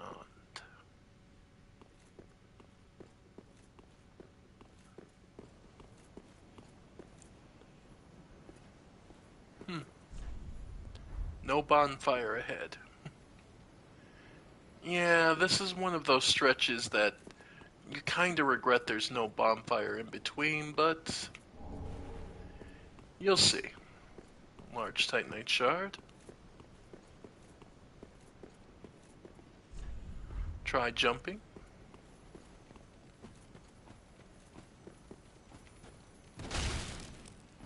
Yep. More twinkling titanite. Love to see it.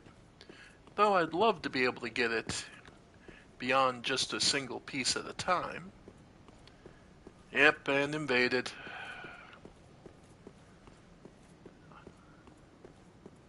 Alright. Yeah, I don't care. Go ahead, kill me. Kill me? I don't care. Moving on. I'm sorry, folks. I really could not care about PvP.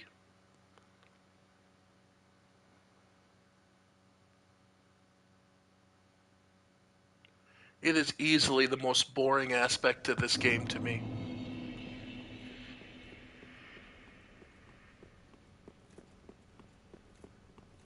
Anyway. Oh.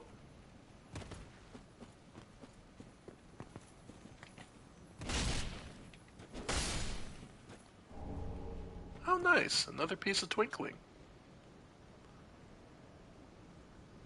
Though, there seems to be a castle on the mountain out there.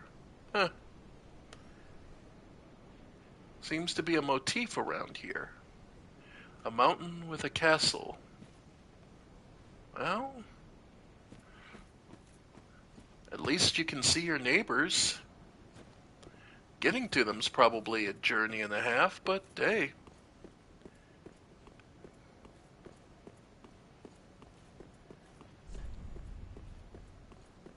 Alright.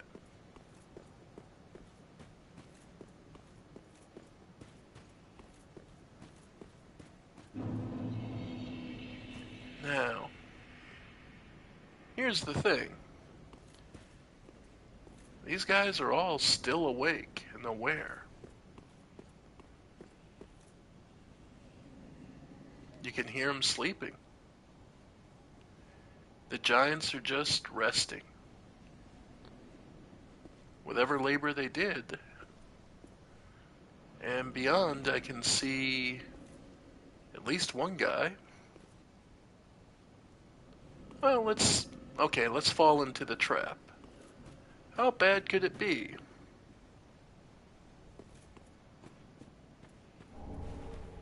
Another weary warrior.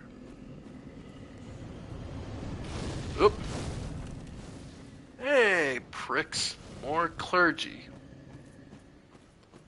Okay, so... But they're fireball throwers, so you just gotta keep away from them. After all, fireballs don't have a huge range.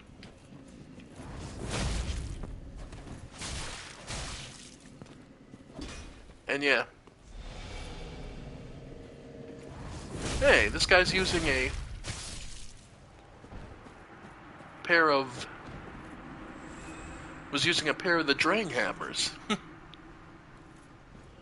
Well, look, unfortunately his weren't blessed. Yep. Ow. That sucked.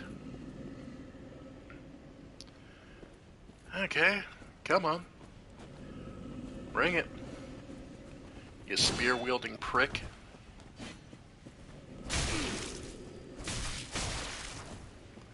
Yep. Gotcha. The classic souls. Spear drawback to spears. Ah, the Drang twin spears, you say. A pair of spears of the Drang Knights proclaimed descendants from the land known for the legend of linking the fire. When the Drang Knights disbanded, they scattered across the land as sellswords. They quickly became known as for shieldless, aggressive tactics that struck fear in the hearts of men. They require some decent stats, but nothing amazing. And overall, they're not the worst. I mean, if you're going to go spears, and remember, you still can attack with the spear up.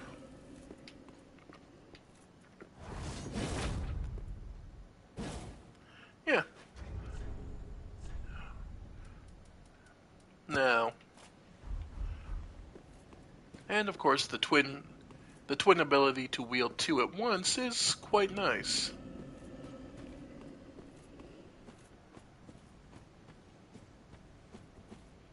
Still. Ow. Okay. That's not great. Great. So here's the trap, really. Here's the real trap. Lots of fireballs and one of these big guys to swing at you.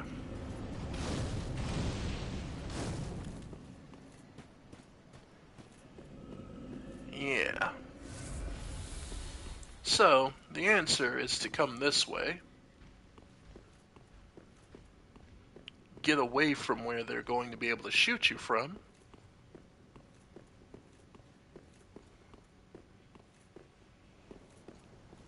And come up here. Which, hey, would you look at that? It's all these cathedral guys. Some more priests.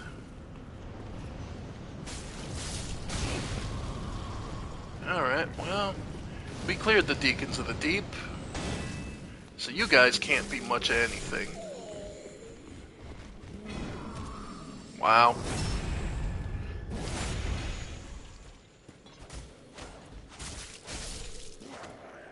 Yep, not much out of any of you. Still, I do appreciate that there's a variety, and they didn't just make them all the exact same figure. It's like some are taller, shorter, heavier set. It would have been easy to just make them the exact same thing.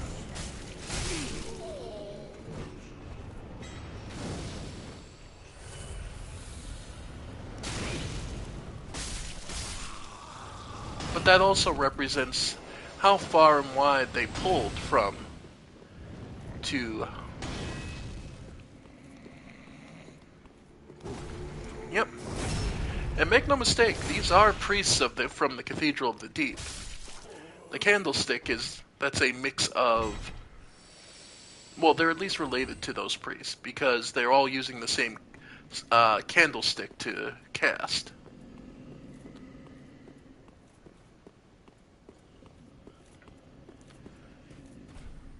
Nope, that doesn't open from this side.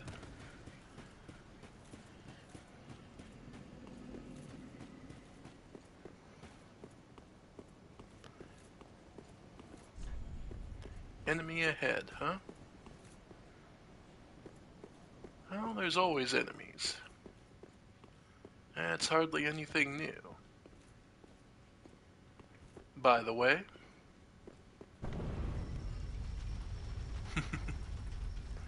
an elevator, so you don't need to go down there every time. A nice little bonus.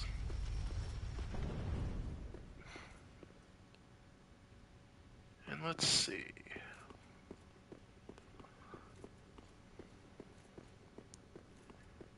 Plenty of extras around here. Just gotta piece them together. Nice.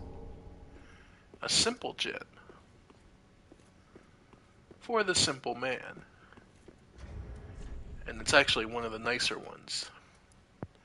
Simple weapons inflict magic damage and restore FP very gradually, to help even a simpleton muster some metal.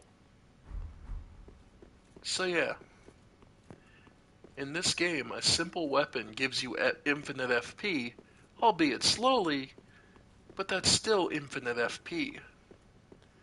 And if you use something like, if you're a melee combatant and you use something like sidestep, well, you can get a lot of longevity out of that FP bar.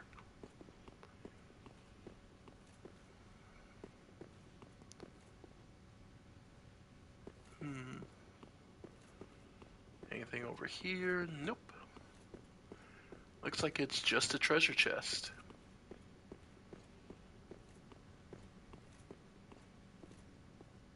remember what I said about the chain? It doesn't look quite right. That's the shorthand.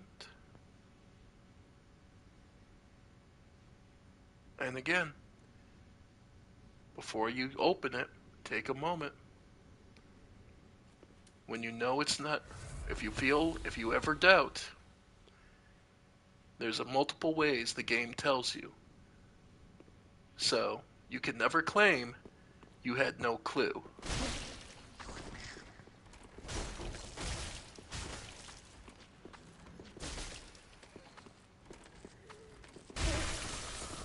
Yep, there we go.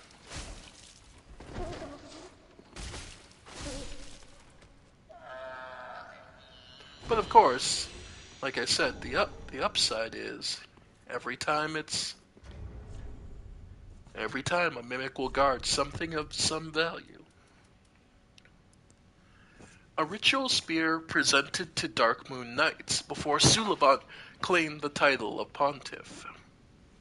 Can also be used as a staff. Sorceries cast using this weapon channel the wielder's faith. So yeah, it's a magic weapon that relies on faith, meaning that you're not completely excluded from doing magic damage as a faith builder. So, it even has steady chant, which improves the attack power even further. So, it's one of those ways they were trying to spread out the availability of abilities to various builds. Because there was a long time where people would complain that if you're faith, you only have lightning. Which, I don't know, always just felt appropriate myself, but then again, I also don't play high level. By that I mean I don't do no-hit runs and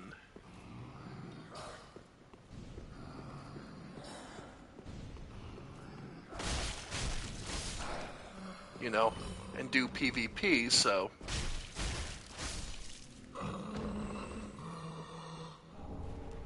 the dark stone plate ring.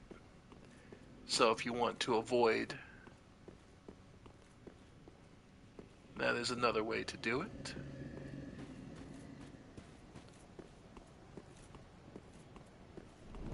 Oh, yeah, not all the giants are sleeping deep enough that you won't be able to wake them up.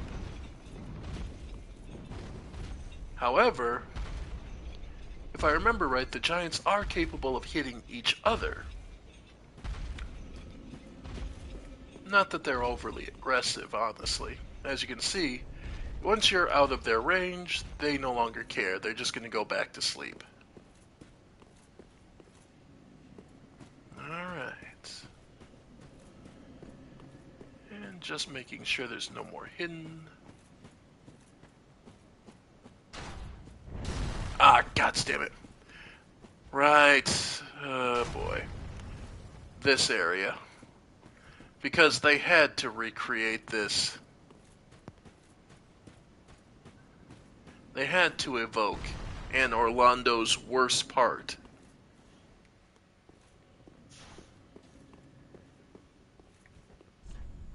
Illusion ahead.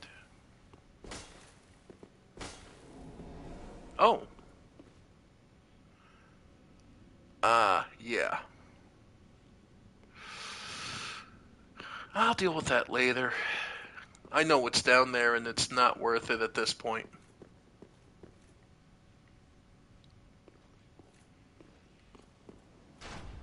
Yep. They had to recreate it.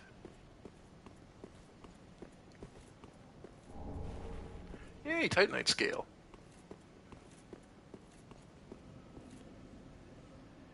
Yep. So, for those who are unfamiliar, there was a point in Dark Souls 1 where you had to scale a castle. And there were snipers all over the place to try and shoot you off. Naturally, they recreated it. Of course. Black Bow of Ferris.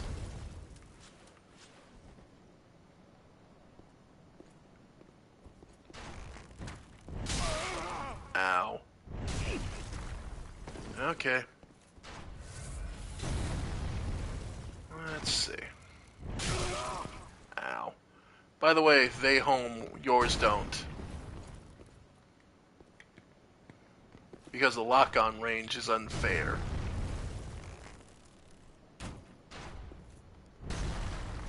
And 23 damage, gods. Yep. Ow. Okay. Nope, not dealing with this. Yeah, we're heading back to the shrine. I've got 20,000 souls.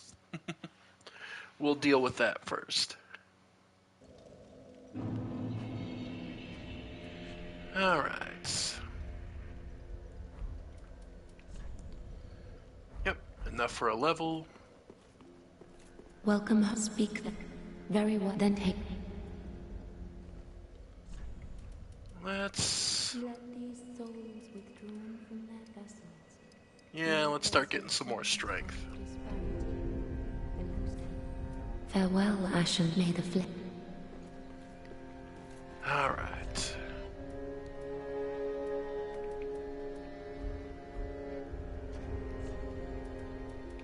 By the way, the Pontiff Knight gauntlets, they are weaker, but they are lighter.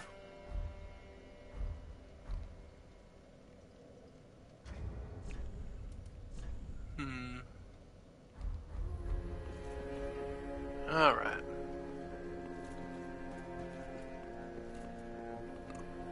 Have.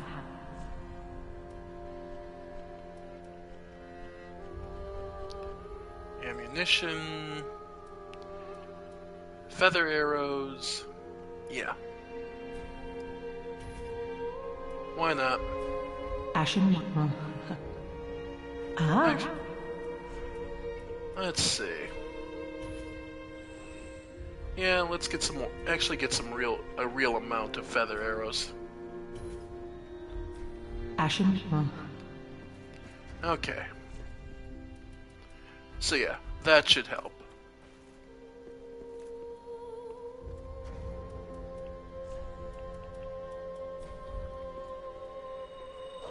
And see if we can't pop the bow, make the bow a little stronger.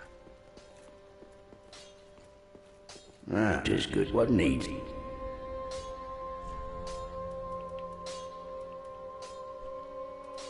Okay, yep, I got Tartanite shards. Okay. Infusing. Yeah, I can't infuse the bow, right. Pretty, I don't. Alright. So...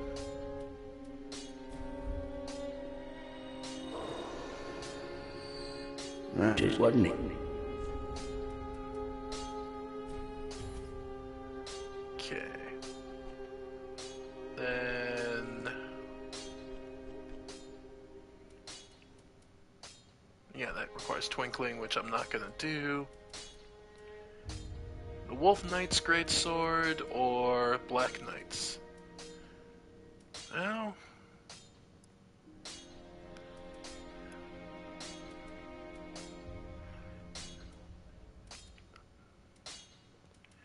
Because 206 plus 81 is 287.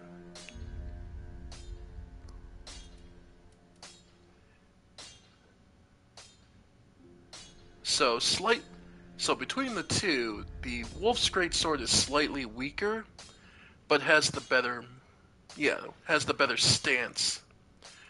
But then you take half damage with the Black Knight's sword. And for what we're going into... Pretty, I don't. So... we go there, take the daggers off, and we're still at exactly 70, so... Oh, torch off.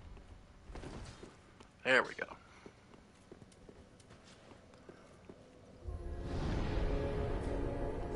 Alright. Overcoming the challenges of Pontiff Sulafan. Everything he set up here.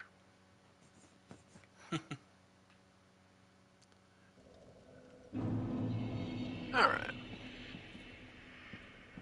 Because then we can pull this switch and ride the elevator up.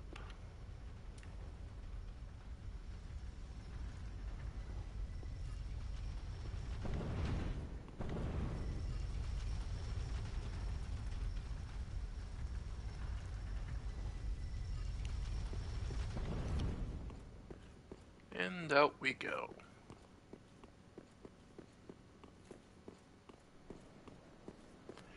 Note the two Drag Knights do not respawn as far as I'm aware. So,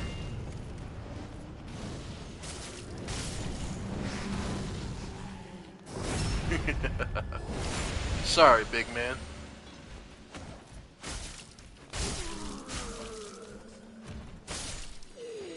Yep.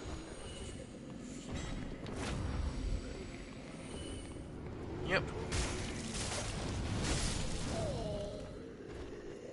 Yep. And just get rid of... Yep. The clerics.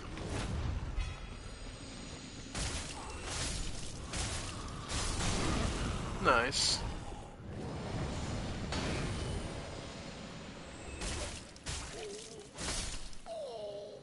Nice. Alright.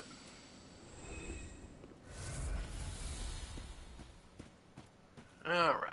So we've made it this far. And there is a way down. Screw it, I don't have a huge amount of souls, so this is at least... We'll show what's off, what's down here. Which is hidden, bear in mind, it's hidden behind a wall. Yep. Another one of these giant mutated dogs.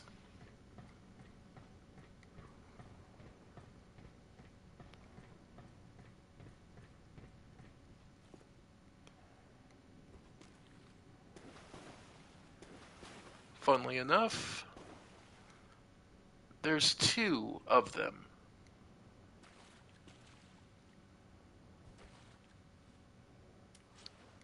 So, your best bet is to upset one and drag it over to you. Nice. Yep.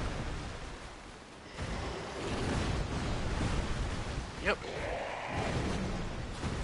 Taking it on the shield pretty well. But I can't quite get in the position. Yep. Ow. There we go. At least we're not on a bridge with it. Though note, that lightning with the water around it is frustrating. Okay.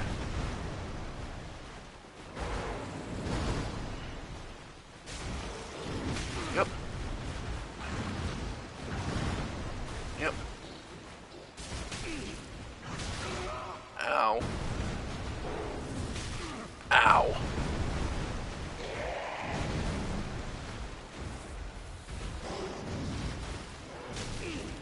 Oh, it did it twice. Yep. And of course... Oh, damn it! No! Damn it! I was just in the perfect position for that grab.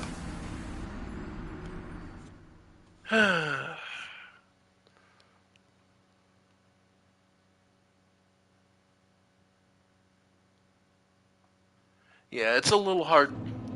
It's a little rough with those guys. Still, All this work opening shortcuts. It pays off. And trust me, folks, this is not the least of the... This game is a long one. Especially your first time through, you're going to struggle a lot. Hell, I still struggle with certain parts of this game. There's certain enemies that are just kind of hard to read or have attack patterns that are kind of cruel and unfair at times.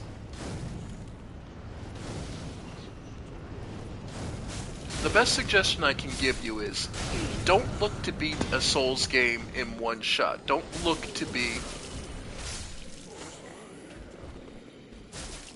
Don't look at people's, you know, they've played for 500 hours and they don't, you know, take any damage. I guess that's kind of cool, but honestly, if you're not taking any damage, well, you're not getting the Souls experience. The whole point of most of the Souls series is that you're suffering through.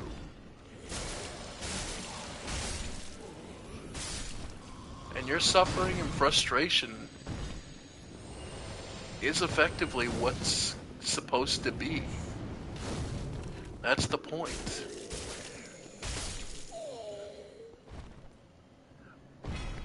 The reason the main character manages to push through is because you have the resolve in making them go through it.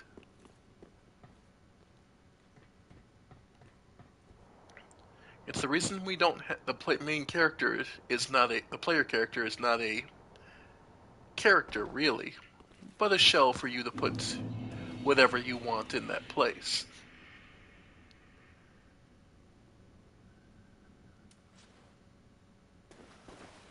All right.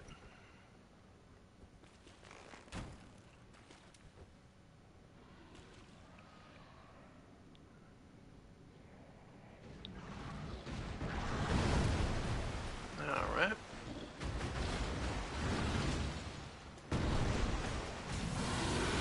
Nope. Ow.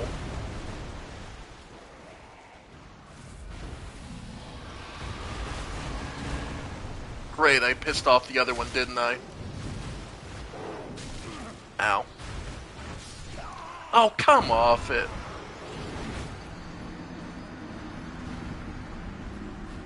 Yeah, and I'd upset the other one, so it was just on its way to kill me too.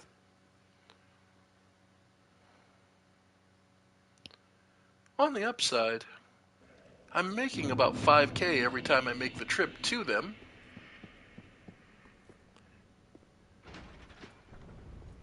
So, worst case scenario, I grab my souls and head back to the shrine bonfire and level.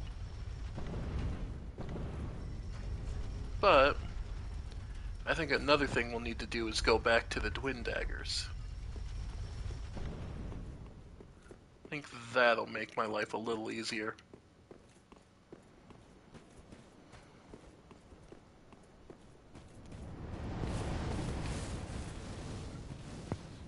Yep.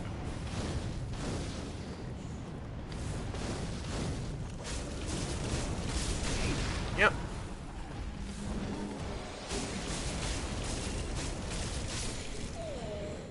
Yeah. Wow. Managed to topple him. Hey, the deacon robe.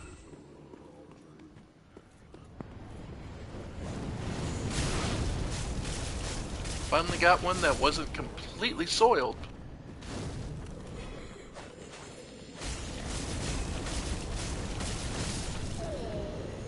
And you know, for guys who are flinging fireballs around, you sure can't take it.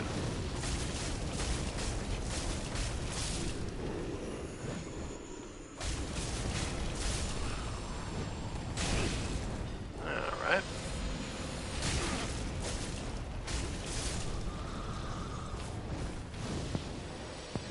Yep.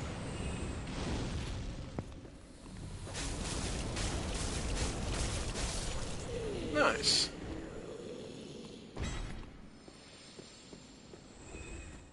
Each of these deacons is giving out 600 souls pop, so not bad. And now as far as the robes go, Deacons of the Cathedral of the deep red pigment denotes the blessing of fire. In times, those dedicated to sealing away the horrors of the deep succumbed to their very power. It seems that neither tending the flame nor the faith could save them. So what does it say about those deacons we see over there that we cut our way through who have blue, where the deacon's robes are supposed to be red?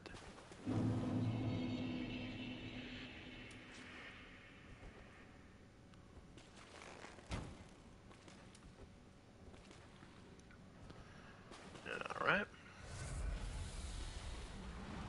Here it comes. Nope. Wow.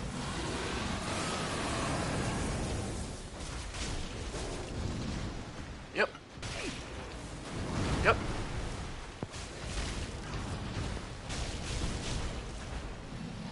Nope.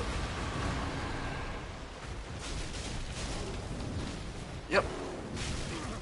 Ow. Yep. Nope. Damn it. Yep. Yep.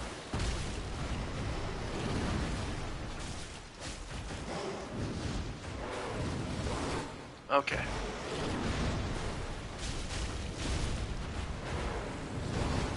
Yep.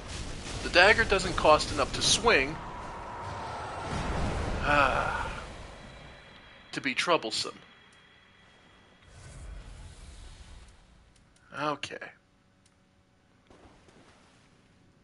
So that's one. Now the other.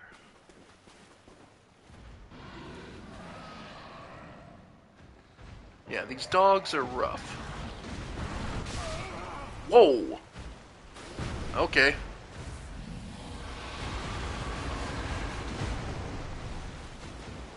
Okay.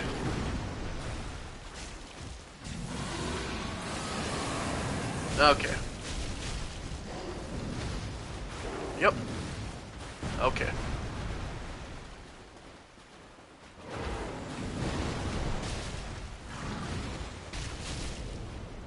Yep. Heal up.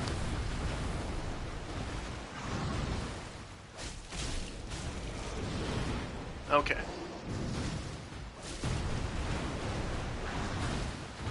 Yep. Oh, oof. Alright. Nice. Ow.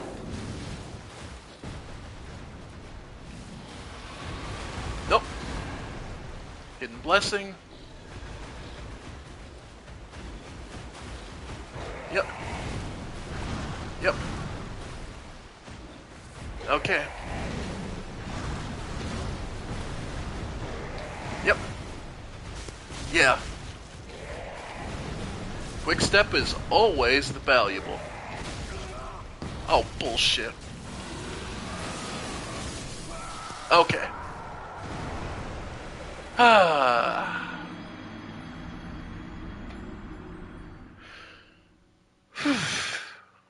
Okay.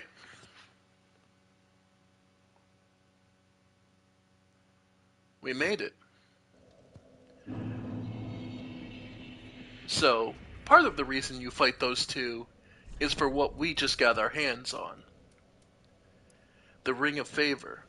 A ring symbolizing the favor of the goddess Fina, whose fateful beauty is mentioned in legend. True to the fickle nature of Fina's favor, her ring increases HP, stamina, and maximum equip load. It breaks if you ever take it off.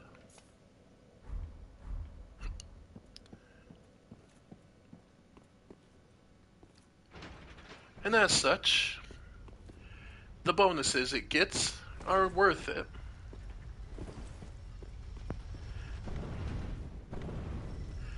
But it is a fickle item. Still, we did just get something quite nice in doing this.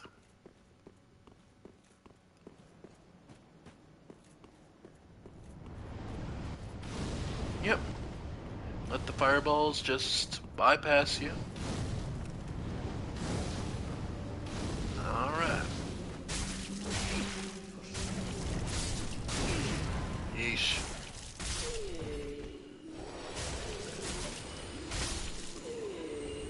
Nice. And yeah, you only ever have one divine blessing on you at a time. But sometimes it's just what you need.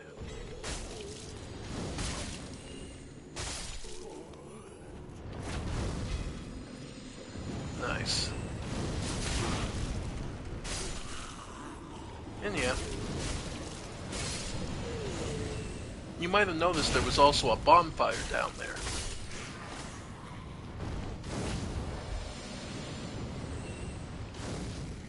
Which can be useful to let you bypass these guys.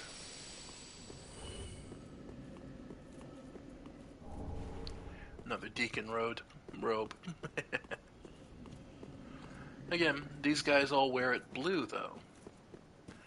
This is because it's particular to Irithyll, and that color in particular is very much tied to them.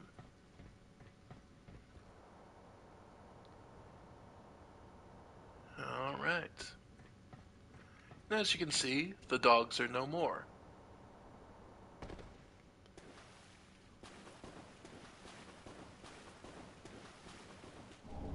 Human dregs. Ugh. Our souls retrieved. And a bonfire lit. And a deep gem.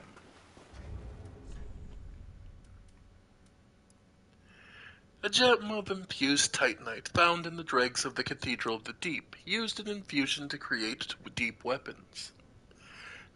Deep weapons inflict dark damage but lose their scaling effects. There is a darkness that lies beyond human ken. As this one would find out. Archdeacon McConnell, betrayed and discarded, left in the depths, the Aldrich faithful.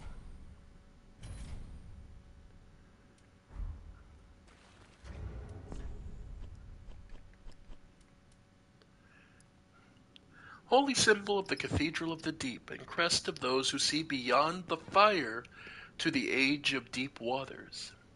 Equipped to pledge oneself to the Aldrich faithful covenant. The faithful ensure that Aldrich, devourer of gods, remains undisturbed by taking the form of loyal spirits and hunting down those who would trespass the ruined cathedral. So you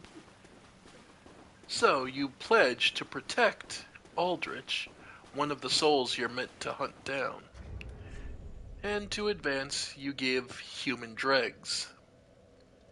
Dregs are the heaviest things within the human body, and will sink to the lowest depths imaginable, where they become shackles that bind this world. Take a closer look at the human dreg. You notice what it kind of looks like. Dark Souls 1's humanities. It's bent, and it's like it's drifting down.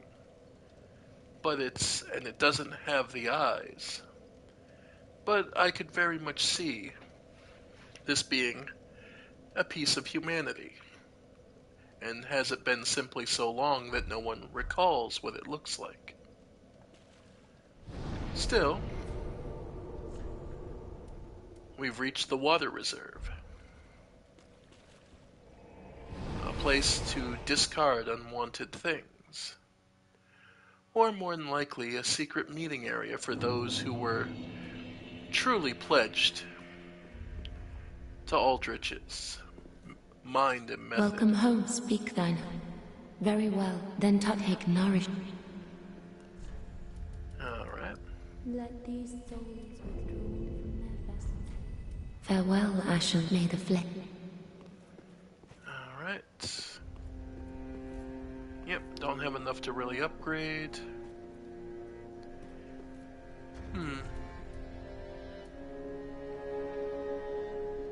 I wonder.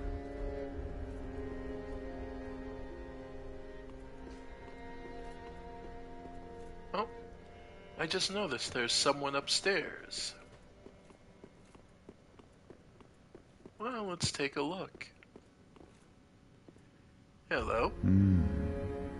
Unkindled, are we?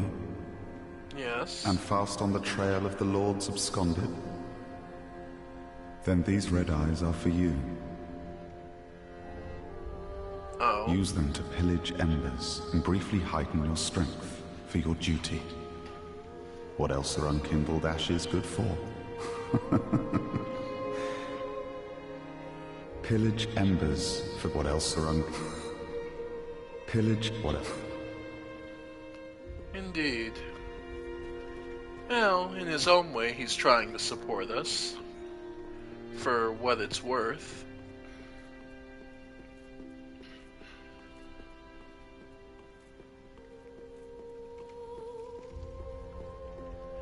Let's see.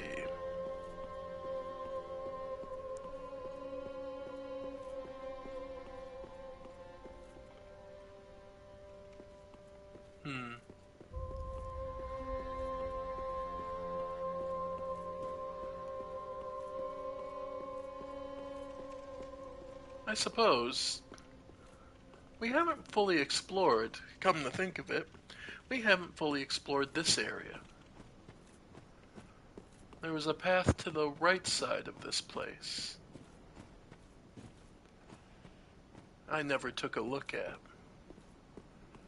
Though it is defended.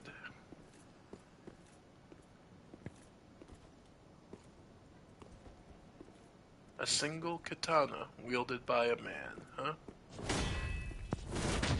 Oof, that parry. He's skilled.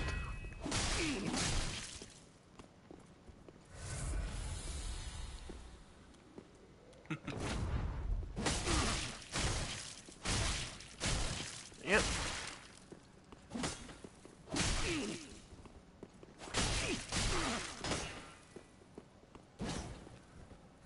Yep. And no more. The Uchigatana and the Master's attire.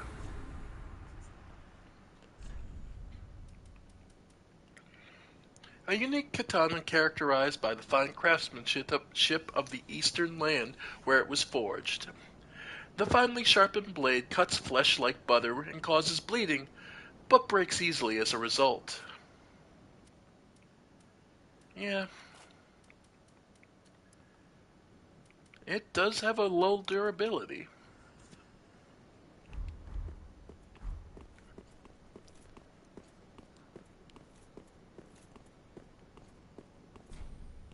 And this does not open from this side.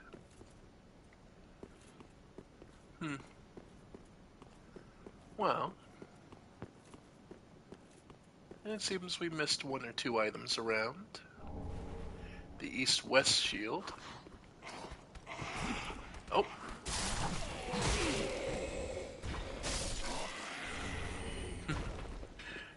They're brittle, fading souls. It seems there's not much else left. I just remembered I hadn't really shown you that. And the Master's attire. A terribly worn shirt. Men are fond of weaving tales to explain the raggedness of their garb. My sixth sense warned me of danger, and I danced between flurries of blades unscathed. But alas, my clothes went to tatters.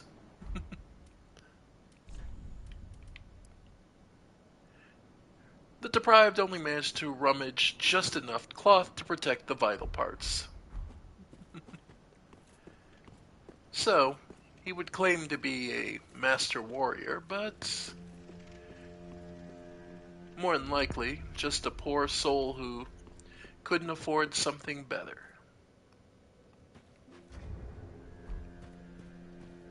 But with those souls in hand, How? we may be able to reach something of some notable value. And get rid of those because I don't invade. And why not? That's close, and these should be 20,000. Which, if you'll recall, there was a key we could purchase. A key to the dilapidated tower behind the shrine. The bell tower is the grave of Firekeeper's past. When the Firekeeper has served her purpose, she is led to true darkness, where she enjoys a long-deserved sleep. Ashen one. Oh.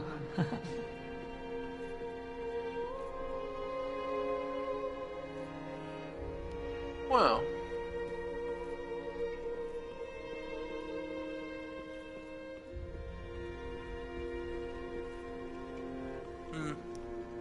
seems like it's unloaded the outside, so we'll do that another time. Just something to know we have for later. Though, let's actually take a moment and head back. Because come to think of it, the reason I keep going upstairs is because, well, there's a friend who's supposed to be there, and I haven't seen him. Perhaps I didn't finish talking with him?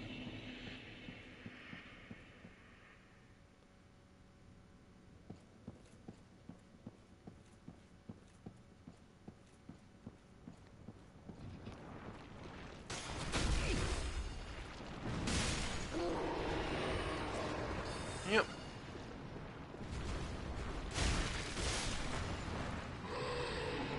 And that bit about the Cathedral of the Deep being where evils were supposed to be sealed makes sense then. Rosaria was meant to be sealed away. Her power too great until someone ripped the gates and bars off. Likely Aldrich themselves.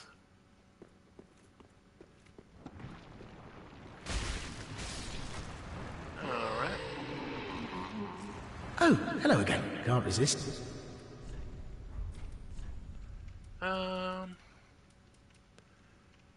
Poison arrows. Yeah, black fire bombs. Thanks, good. Oh, can't.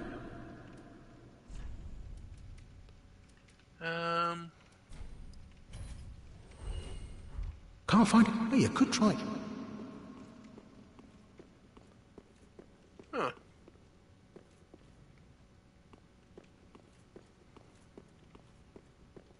Oh, can't.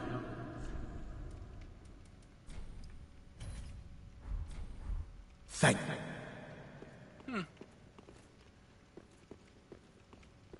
Oh well, I thought maybe I could get him to leave, but you don't have the option to talk to him, so... Oh well. We'll simply leave it be for now.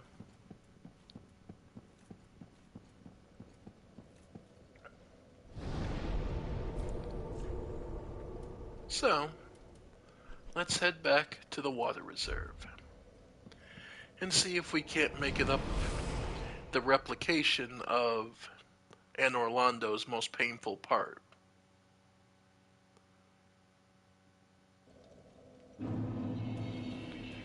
Admittedly, it sucks a little to come down here, only because the length of the ladder back up, but it does mean we get to bypass several annoyances, so It's up to you. Plus, you don't use stamina going faster up ladders, so it's not like you have to worry about running out of stamina halfway through. Just hold up and circle for a little bit. Alright. Now, let's see.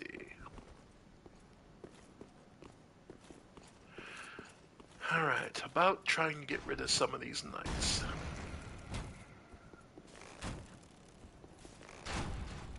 Yep.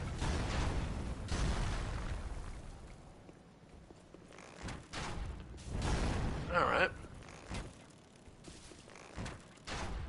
Managed to get 2 shots in.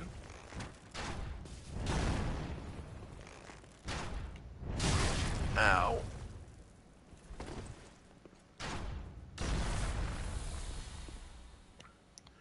Now I don't remember if these guys are like the, I call crap on that he dodged by frigging shooting. Okay. I don't remember if these guys are one and dones or if they're actually got the headshot. Ow. Yeah. 46. I believe they come back. But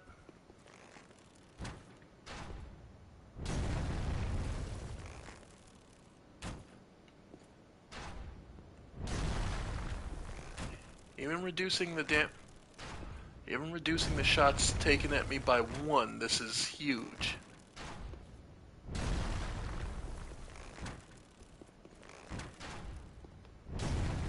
Yep.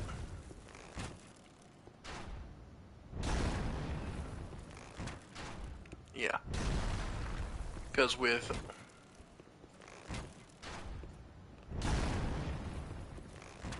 yep. Almost there. Oh. He took a shot faster than I was expecting. Ah. Now he's speeding up.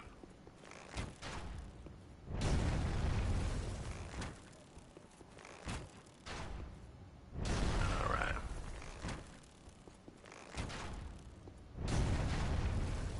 And there he goes.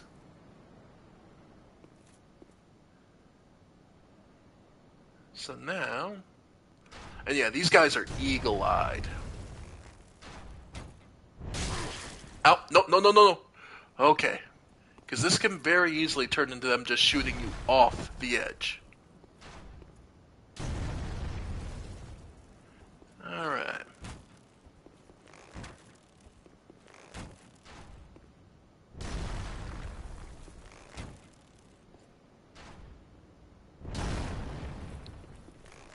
Yep. Yeah, it looks like I'm just barely in range to hit with the feather arrows. Because, of course, this game had to replicate the worst part of Dark Souls 1.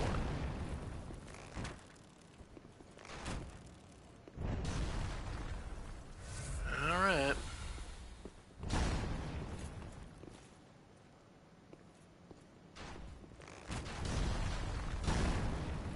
Yep. I can at least hit him consistently.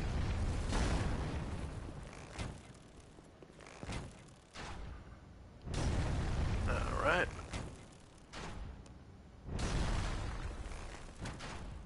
Yeah. My aim drifted down a little. Well, he's also... Like, every time I hit him, he shifts slightly to the right. So it's one of those... You have to readjust your aim. Luckily, he's now in the position where he can't shoot me. So I can hit him pretty safely.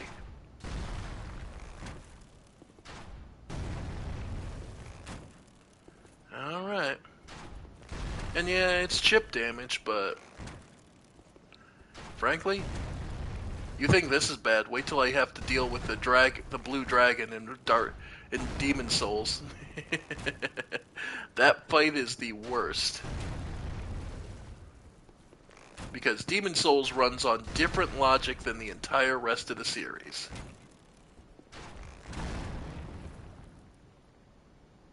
Nice.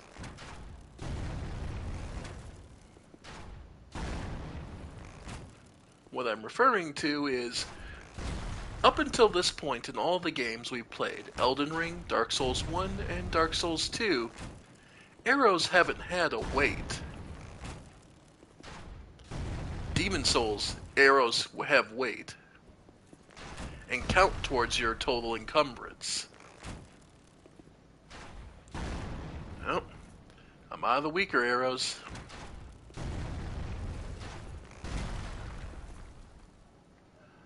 Alright. Oh, need one more.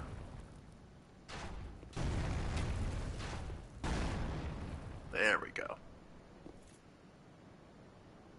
Now this one.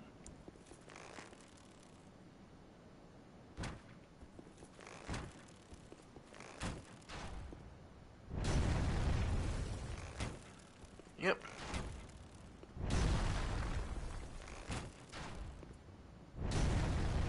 And last one. Nope. Screwed up the last shot. Okay. So, at the very least, with only one sniper, this gets far more manageable.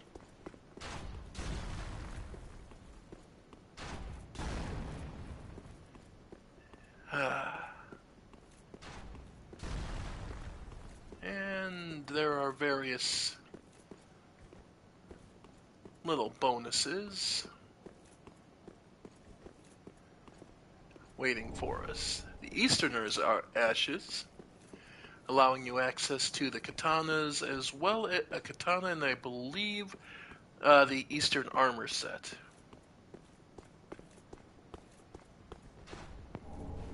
Nope. Alright.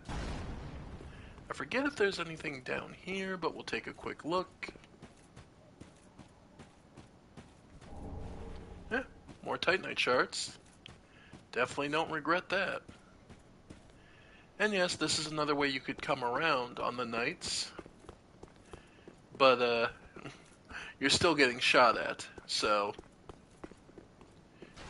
it helps, but it's not a solution to the problem, so to speak.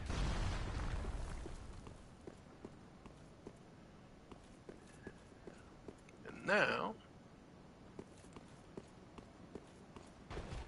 Yep. Oh, you... Yeah, even if you get up here, there's still problems. Oh yeah, there's Silver Knights all over this damn place. You're not getting away from this. And as you can see,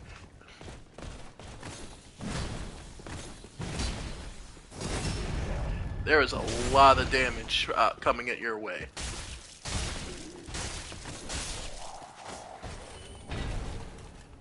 More Titanite shards. And no, despite all looks and implications, this is just an extra corner. It's just an ambush corner for this guy to snipe you from. You would think it was a hidden, invisible wall, but no. No, it's not.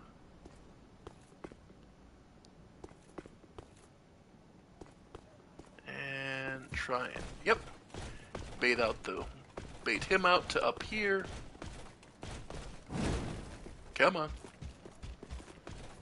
There we go. Gotcha. Just in case he go... Yep. Yeah. Yeah.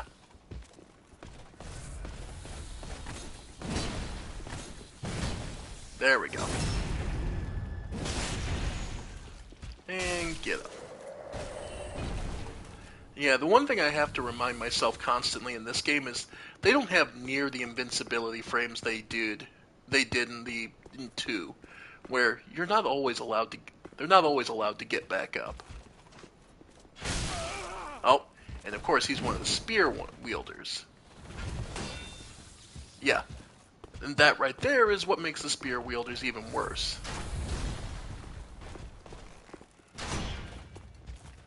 Yeah. Yep. Finally.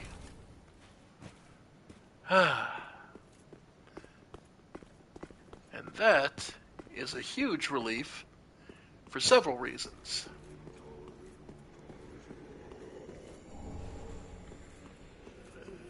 If nothing else, it's because over here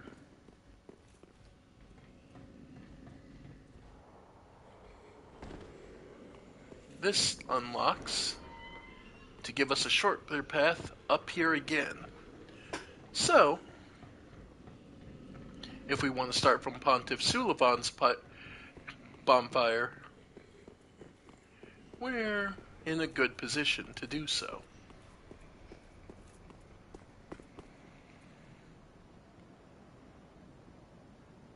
And one of several places you can drop down to pick up some extra goodies. So let's see. Well, we might as well do this one. Alright. So now we can drop to that one, for that one, to there. Okay.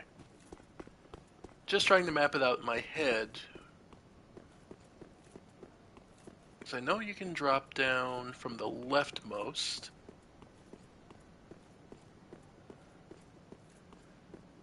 Onto a lower platform. Because you can see it.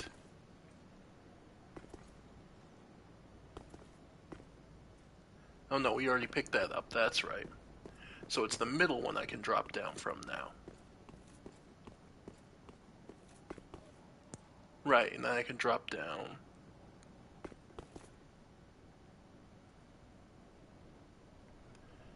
Okay. Yeah, because we already picked up the item for that one, because there's stairs to that one.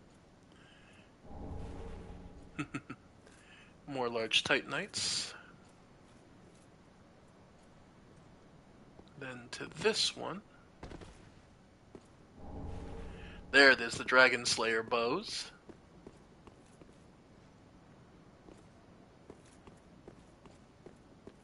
Which are well enough. Then, was there anything on the roof?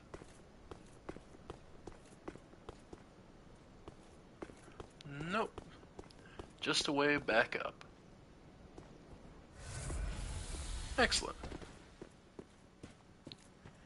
Just being thorough. Again, and the fact that there is such a nice payout from each of the Silver Knights is always welcome. I mean, 2,500 souls.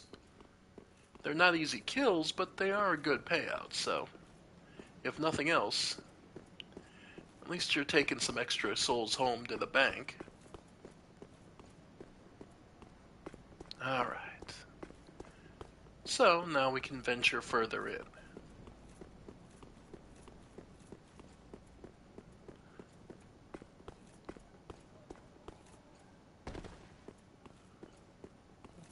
We're heading towards whatever Pontiff Sulivan left behind.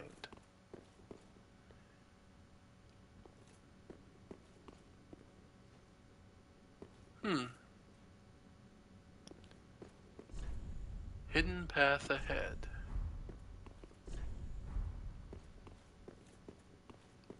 Before we do, though, we know what this is. We stood here once before. So this wasn't a simple matter of, I guess you want to call it, imitation. This is either the actual chamber or a complete rededication to Gwyn and his knights.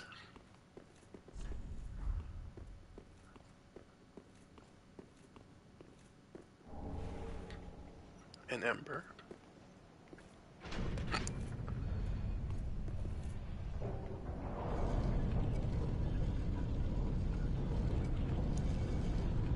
Even the spinning tower is exactly the same.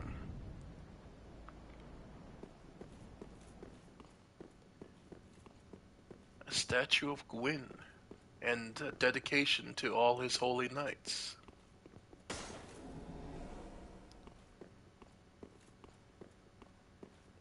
There's no way anyone could have just...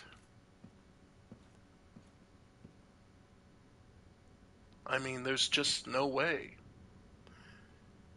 someone could have replicated it to this level of detail. Remember what they said about Pontiff Sulivan captured a god?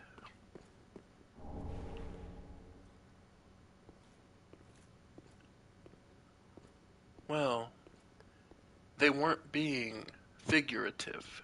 They weren't saying he captured a thing. No. Pontiff Sulivan managed to capture Gwyn's last remaining child, Gwyndolin, the Dark Sun.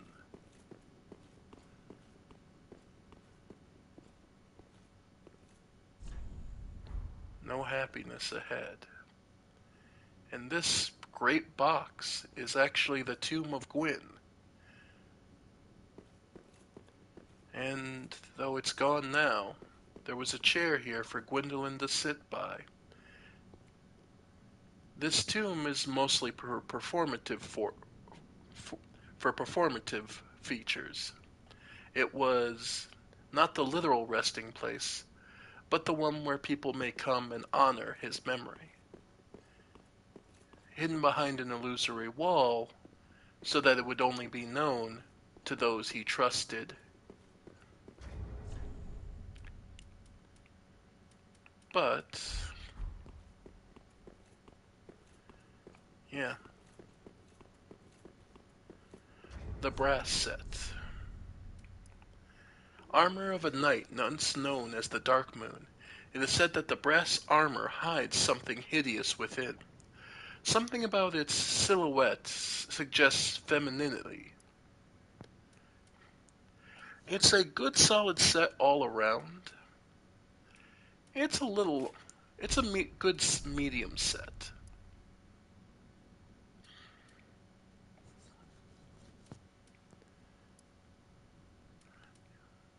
Though note, it's really, actually,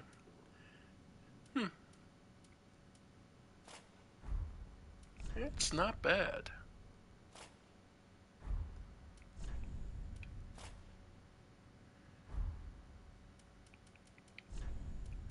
And if we switched over to the Irithyll sword, yeah, not bad.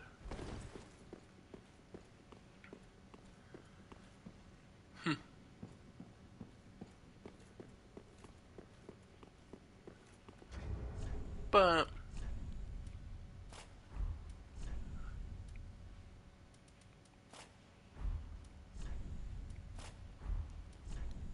it's just one of those interesting sets. We know that the Bonfire Keeper, who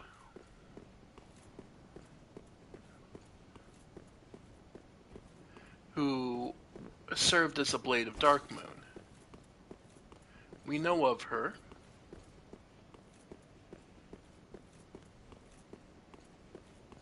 And we know that she would attack you if you ever revealed that the image of Guinevere was a fake.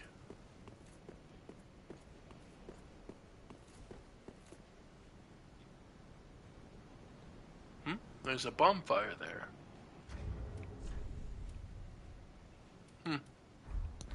Wonder how one's supposed to get up there.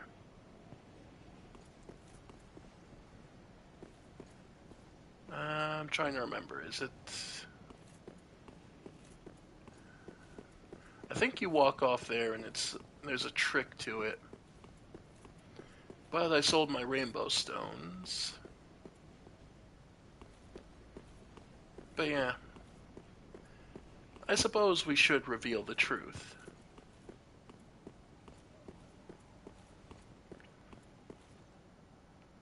Let's head up.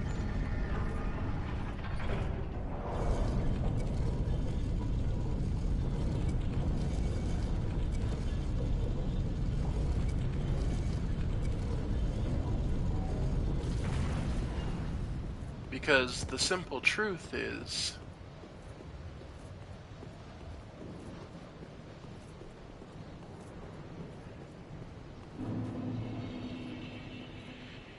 Irithyll was built from the base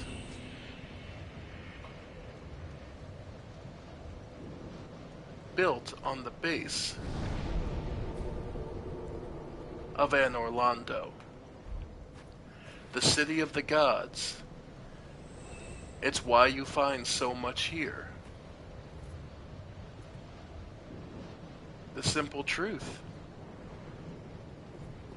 Irithyll was built under the shade of that city. And the cold and the dark are simply the inevitability of what would happen of an abandoned city. Much of it collapsed and was no more.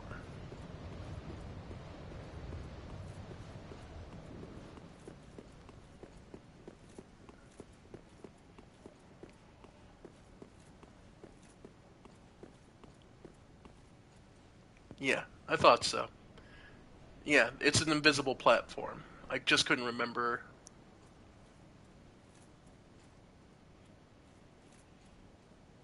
Alright, and then it drops you here.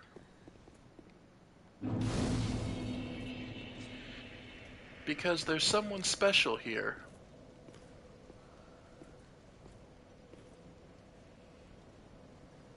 Someone regal. Name thyself, stranger. I am Yorshka, captain of the Dark Moon Knights. What beckoned thee to such a place? Perform Dark Moon loyalty. Thou thinkst too. Very well. Captain to this knightless company I remain. I will grant thee purpose.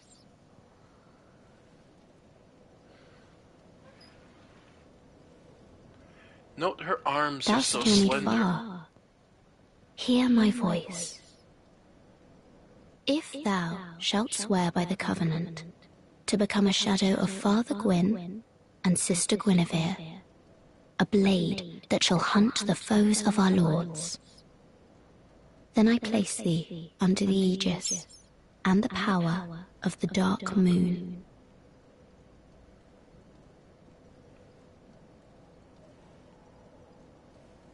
Thou art now a blade of the Dark Moon, the only knight of our company.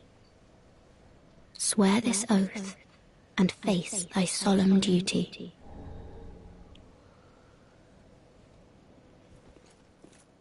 Oh, good blade of the Dark Moon, if I can provide thee succor. Long ago, our father Gwyn, lamenting the waning of the fire, became cinder of his own will. Now, the fire is linked by the champions who have come in his stead. Such is the will of Father and the gods. And so the Dark Moon Knights took arms to watch over those who link the fire. But long ago, our company lost its last proper knight. Only its covenant was preserved to this day, until the time of thy visit. Heirdom taketh many forms, indeed. So, let's take a moment. Yorshka, captain of the Dark Moon Knights. For those who may not remember, the Dark Moon Knights were originally founded by the sister by the sibling of Guinevere, Gwyndolin, the Dark Moon, thus Dark Moon Knights. Well, Gwyndolin was the Dark Sun officially is their title, thus the Dark Moon Knights, similar kind of title. That being said, what we find is that Yorshka here has a very unique physicality. Note her arms are very slender. Note that her eyes are very narrow. And she has a tail that looks almost fluffy. Well, this is because she shares the only two living people present in the castle in all of Anor Londo for the longest time were two souls. One was Gwyndolin themselves, living in the basement as they let people to the image of Guinevere to try and push them to link the fire. The other was trapped in a picture, a painting, the painted world of Ariamis, in a cathedral here in Anor Londo that doesn't exist anymore. It's likely been fallen, destroyed, and fallen apart. So then, who am I speaking of but the Priscilla, Seath's attempt to create a child? It's said it was done with Guinevere, but there's hearsay and there's questionable. What cannot be denied is that Priscilla was one of the most potent and powerful of the beings in Anor Londo. If you use her soul, you create a scythe that could reap even the gods themselves. It's clear, at least to me, between her position and title and the fact that you have to walk off into an abyss to reach her. The Church of Yorshka, even, is what we're on top of. Yeah, this'll lead us back down. And we'll see further proof that Yorshka is well protected by both her parents. And she simply remains.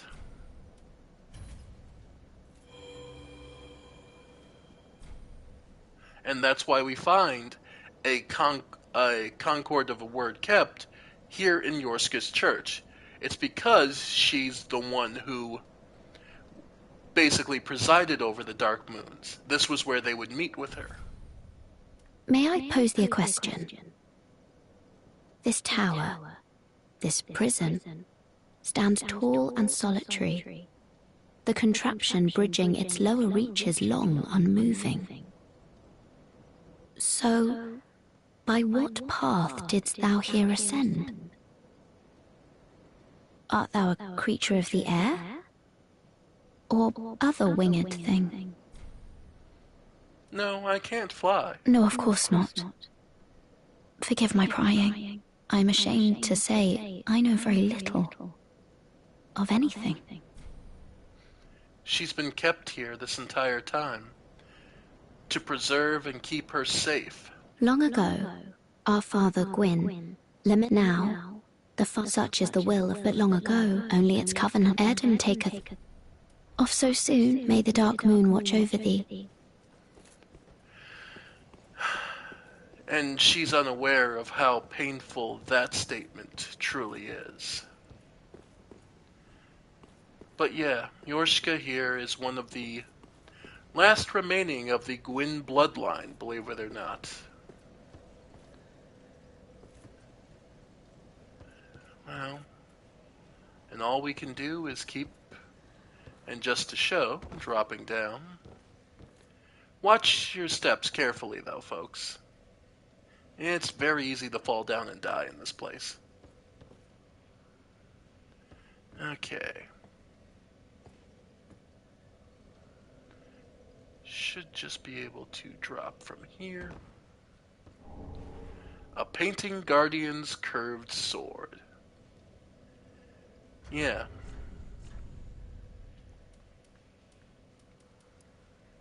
A weapon described in legends passed down amongst heretics, wielded by Painting Guardians. A uniquely shaped weapon with a flat tip. Execute a relentless consecutive attacks while tracing in a circle in a unique dance of deadly grace. It's a short sword, but it is one that more agile and nimble warriors will take advantage of. And the Painting Guardian set.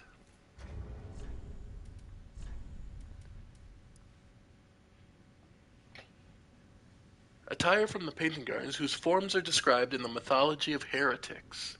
A smooth, pale hood that deters magic. The hunchback teller of ancient tales describes the unwanted souls who are welcome across the lands and are eventually drawn into a cold, painted world.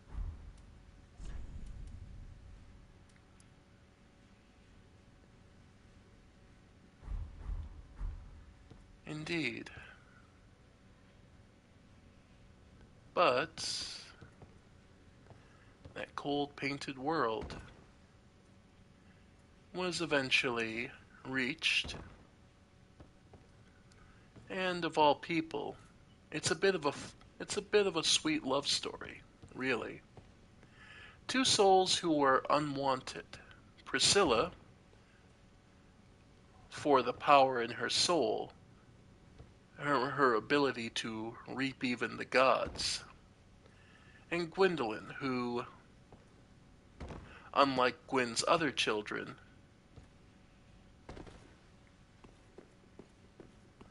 didn't really fit in. Their gender and physicality were non-existent compared to the bold and brash of the firstborn.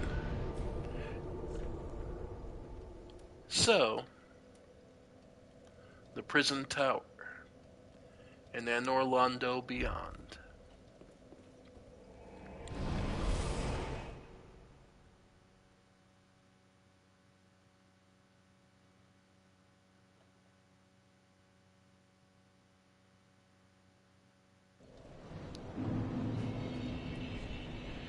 And by the way, a silver pendant depicting the Dark Moon and a sword, the crest of the Dark Moon Knights, the original Blue Sentinels, equipped to pledge oneself to the Blade of Dark Moon Covenant. When a member of the Way of Blue faces a dark spirit, the Blades of Dark Moon, by an ancient accord, help root out the invader. Summoning takes place automatically while equipped. So, if you want to help and save others, feel free. It's a bit different from the Way of Blue, and honestly, the Way of Blue is just a decayed version of them.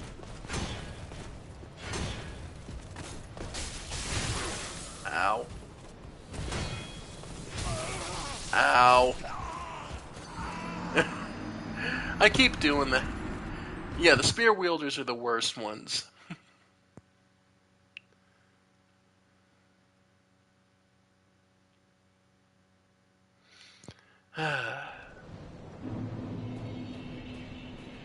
Yeah, and Orlando's a bit rough.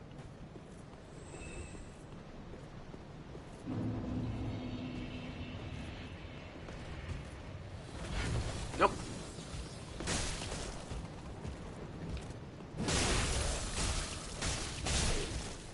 Yep. And yeah, these guys drop Titanite shards and Titanite. Yeah.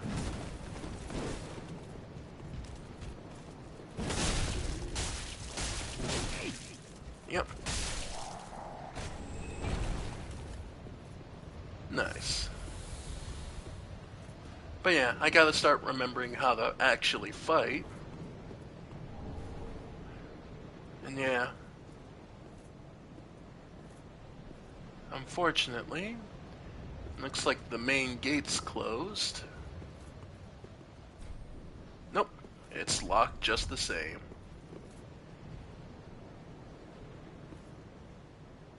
Hmm.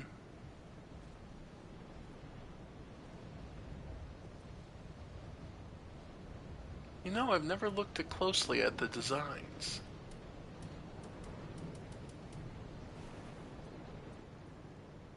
On the gate itself. Hmm. It's a little hard to make out. But I believe it's depicting the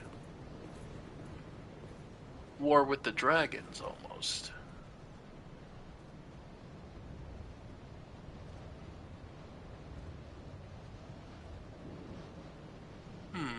No, not the war with the dragons. Like, that would look like the Witch of Izalith and creating the seedbed.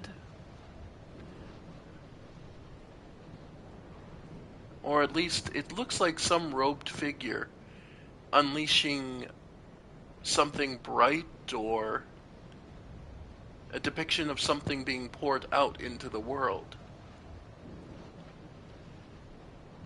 Where these...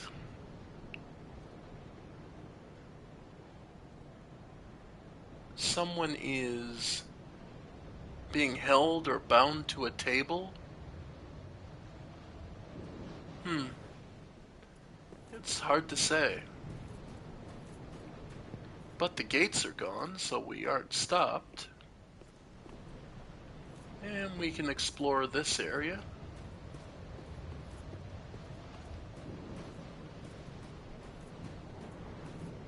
No new items. And... oh no.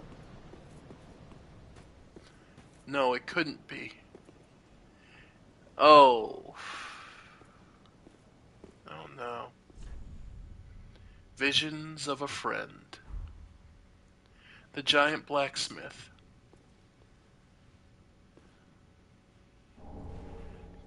Clutching the giant's coal. Allows lightning, simple, and chaos infusion. It is said that the giant blacksmith of Anor Londo was once the blacksmith of the gods. He was indeed, and his skill unparalleled.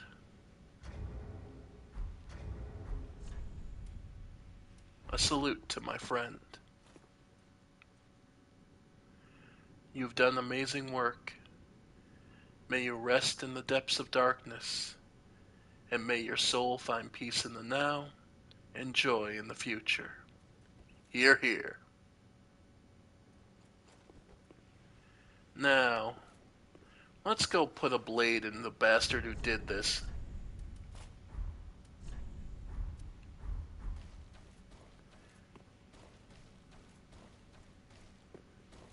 And this place is decayed, or something is sludge just all over this place. It's disgusting.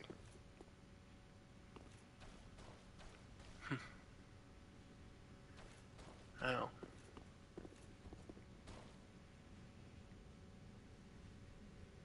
And more of these repulsive clerics.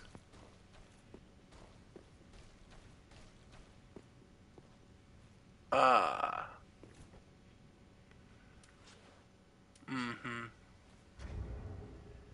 Yeah. Wish I could say I was surprised. But we're out of arrows anyway, so... ugh.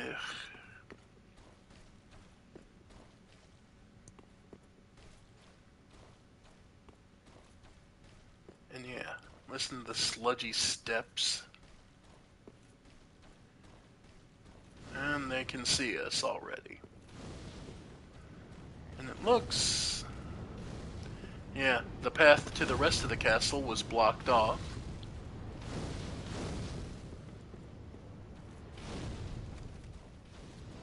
Unfortunately.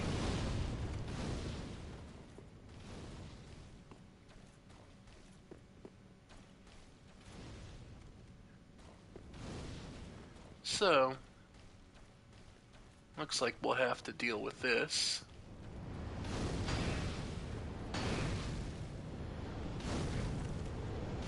Thankfully, just some simple rolls will get you through. Yep. Unfortunately for you, force doesn't do any damage. Another proof of a concord kept.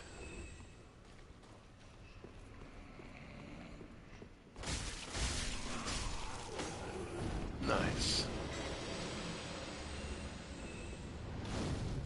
And truly, the home of the Cathedral of the Deep's truest home.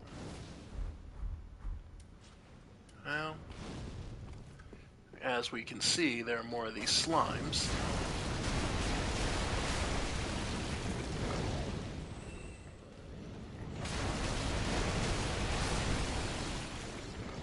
Yep.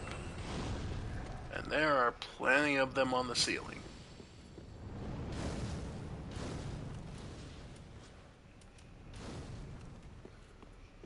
Alright.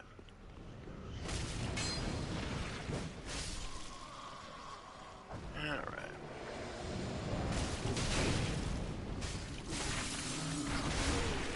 Yep.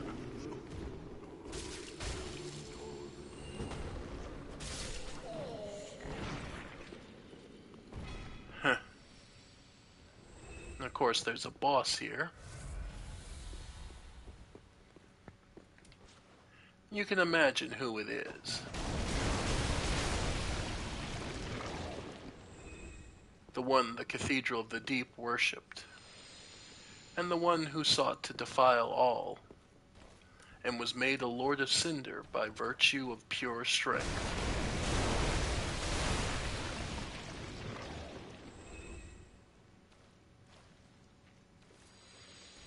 By the way, there are a lot of slimes on the ceiling.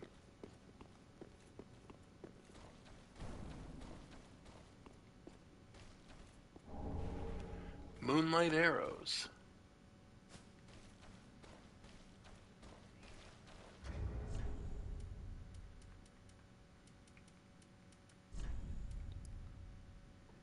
Magical arrows said to have been used by the Dark Moon Knights. Imbued with a silver light, these arrows inflict magic damage. It is said that long ago, the god of the Dark Moon, Gwendolyn, wielded these arrows with a matchmaking golden bow.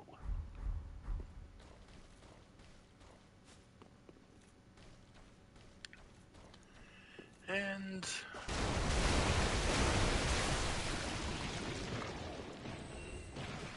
Yep. Yeah, these slimes suck. But we've learned long ago how to deal with them.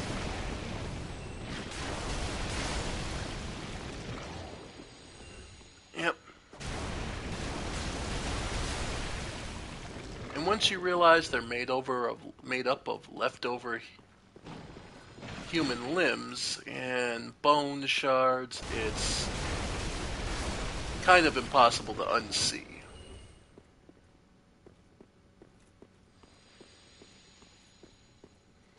Alright. There's still, I see one more up there, and then the big boss. Down he comes.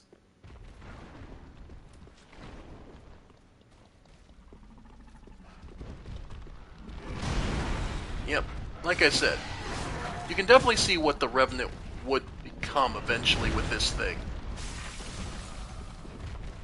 The Revenants of Elden Ring. Nope. Yeah, no. I hate your chump! Alright. Well, if he's gonna do that, I'm just gonna push the lever now.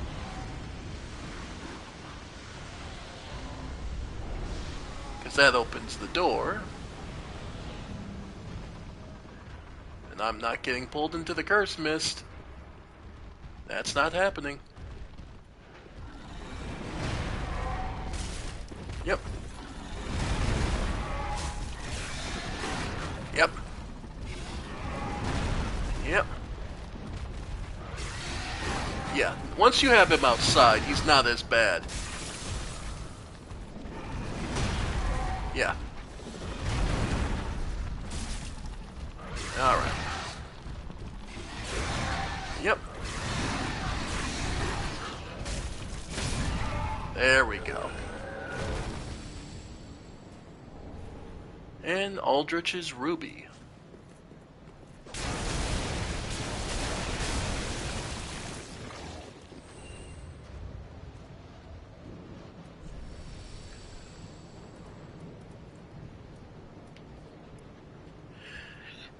Aldrich, infamous for his appetite for flesh, apparently had the desire to share with others his joy of imbibing the final shudders of life while luxuriating in his victim's screams. Yeah. Okay. Note that this one is a little different than the other knights. By that I mean he's got red eyes. So this one's even rougher than the others. Yep. Yep. This one is a rough fight. Yep. Yeah.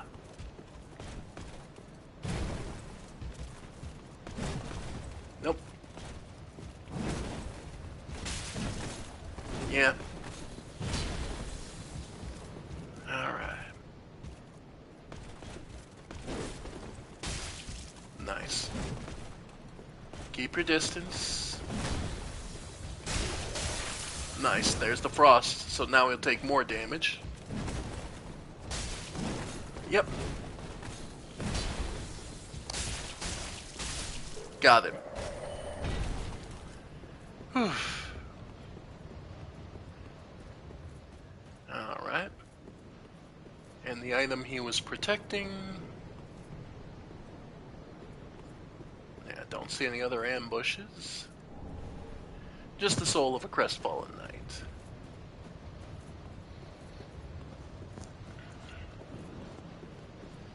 Alright.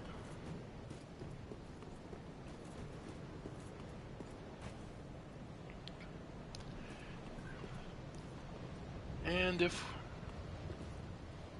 Alright. Oi. Game, you want to stop twitching there? There we go. Yeah, I don't know why it's pulling me constantly to the left like I have some bad controller drift. Oh well. Still, we managed to make it this far.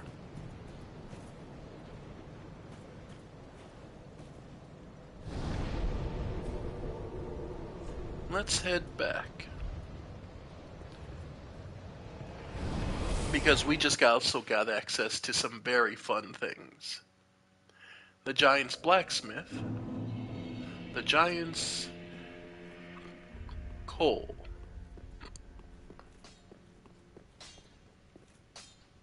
Ah, 'tis good, 'tis what needs. My, the coal of that peaceable giant. Seems like ages passed. I imagine his passing was long ago. I miss the old bugger, I do. My thanks. I'll be smithing weapons never afore seen by the likes of ye. It's but a small service to pay my humble respects. So, for one thing, we can now turn this from fire to a chaos weapon. Now, it does lose some physical and magic and fire damage. However, it now grows based on intelligence and faith.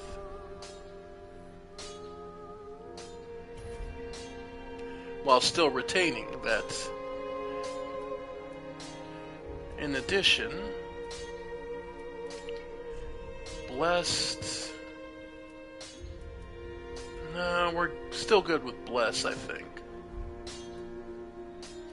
Mostly because that's... I just use that for the Cathedral. And Reinforcing... I have enough large Titanite shards, I might as well.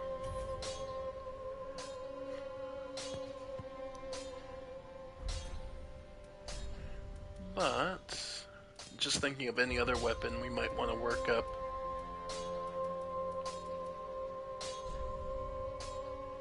Let's see. Simple, heavy, sharp, rock. Crystals are pretty nice. Simple for the infinite FP.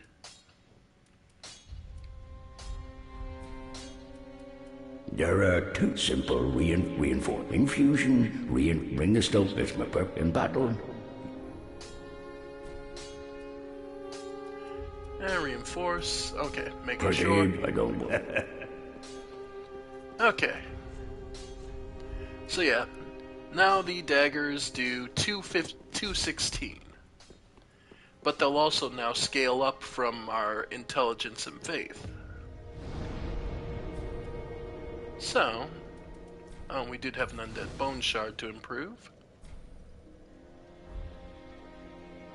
Before I forget again. Welcome home, speak that. Very well, then take none.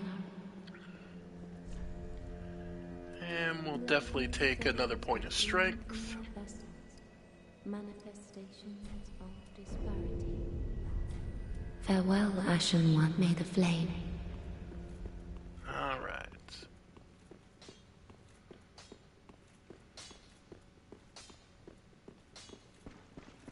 Let's see.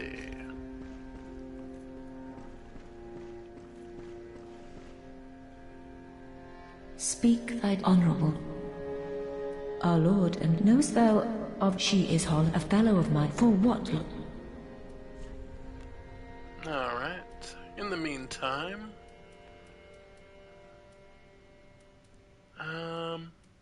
well, rings of sacrifice come in handy. Till we meet again, may the dark sigil guide. Alright. I'd say we're in a pretty good position.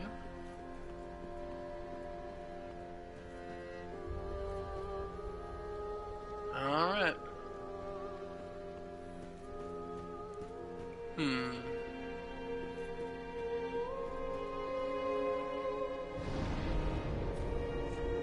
Let's head back to Anne Orlando.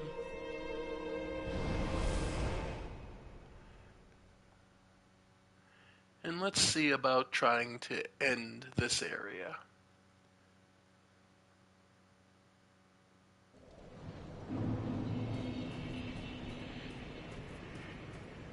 Now, this won't be an easy fight by any stretch.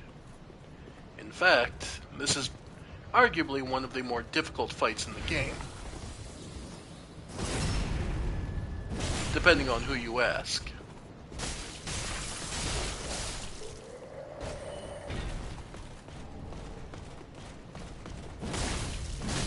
Yep.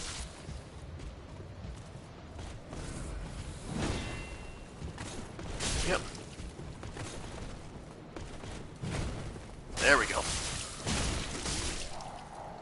Nice. Alright. Now, it's worth noting, now that we have opened the gate, the big guy up top doesn't respawn, but all the slimes do. And naturally, there are many slimes. Yep. So, and there are more of the priests up top, don't forget. Oof.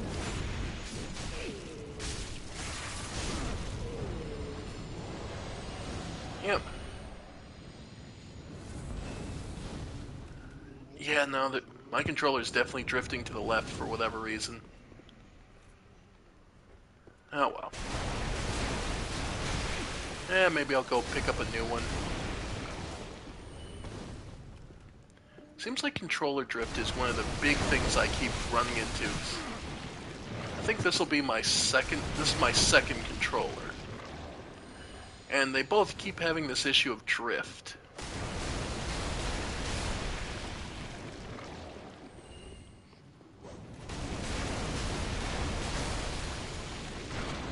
Oh.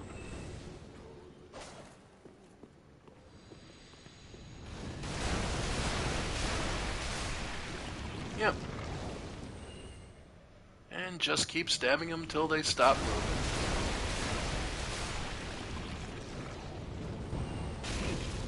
Ow.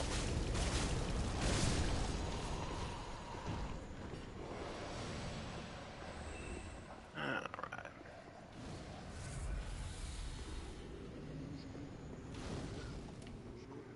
Well, one thing that's noteworthy is the simple truth. I did notice a chest over there.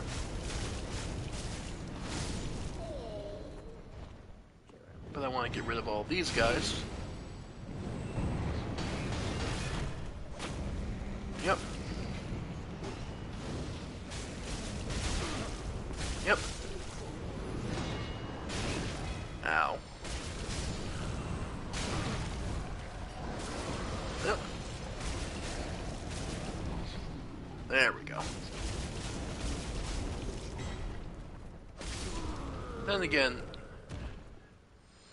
as far as bringing up the fact that these guys are wearing blue, the truth of the simple truth of the matter is they're wearing blue because they're priests of the deep, the dark. They're not for Aldrich. They're not for the flame. They've been corrupted.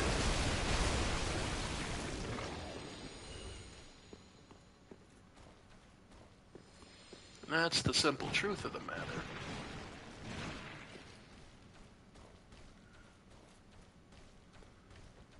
Alright, and... Nope. Not a mimic. Ow.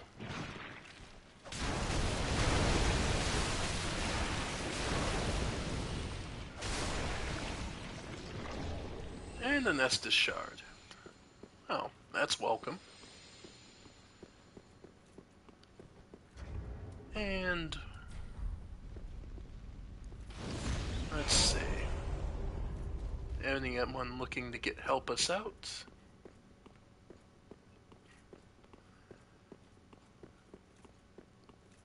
Trying to remember if there was any souls looking to summon for this.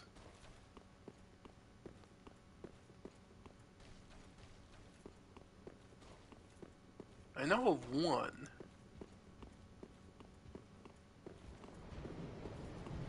Nope. Must be upstairs. I know there's at least one person you can bring because they came here specifically for this.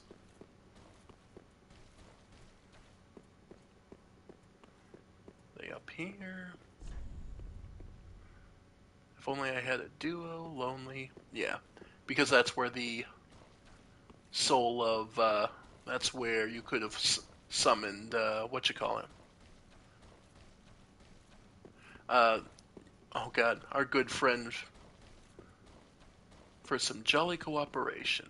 But, alas, no such luck.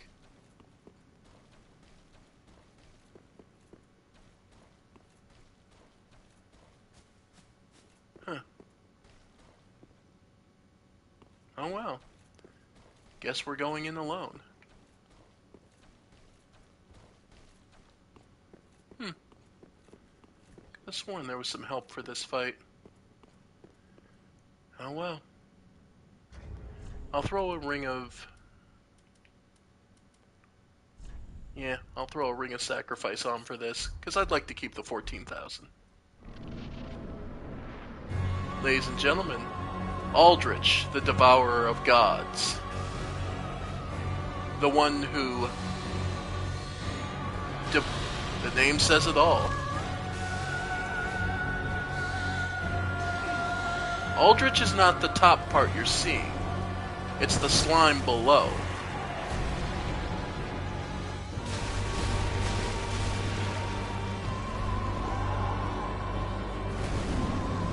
Alright.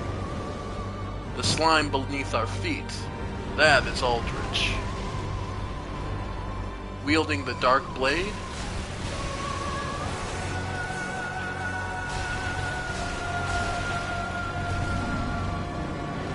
That is the corpse of Gwendolyn, child of Lord Gwyn.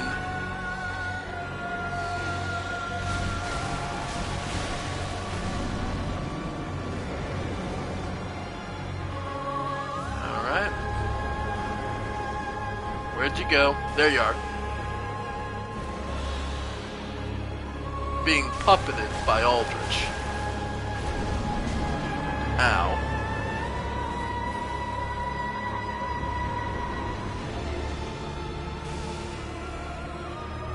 Aldrich's greed such that nothing sacred remained to him. So he would devour even the gods who he's once worshipped. Yep. Yeah.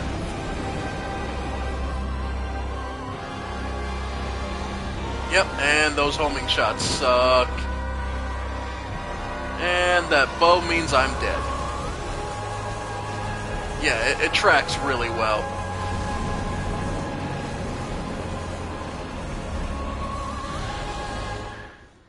Yeah. Considering how few shots of Estus I had left, I think I did pretty well.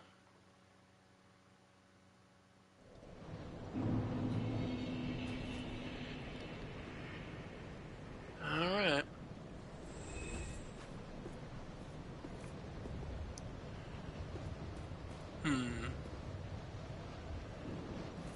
So, wow. Yeah, no, that drift is getting real bad.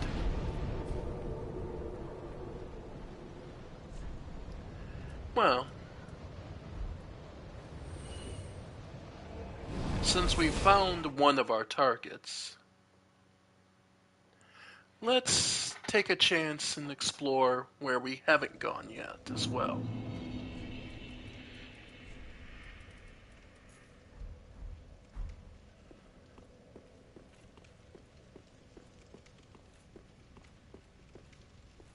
Down here.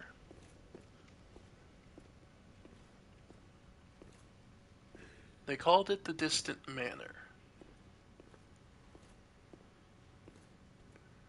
And anytime an enemy is running away from you, you should know it's a trap. Well, we can see one of the parts of it there. Another here. Nope.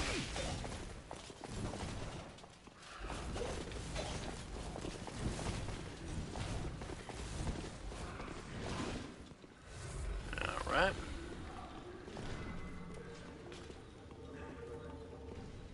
Yep.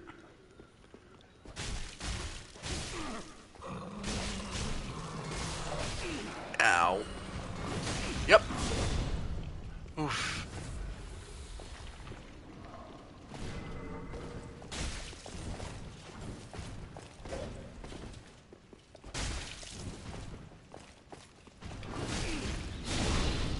Ow. Yeah. Prick. Okay.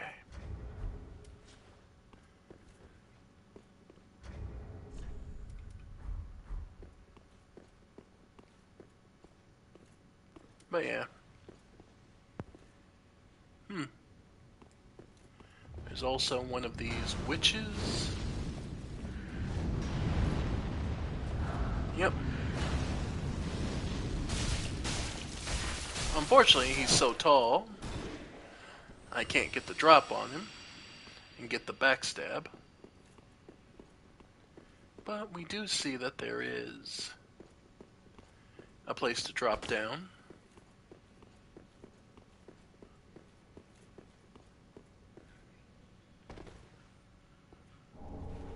Another rusted gold coin.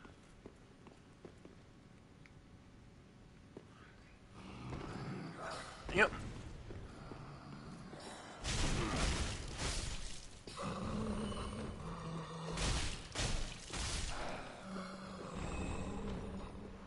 Large titanite shards. At least it's a welcome sight.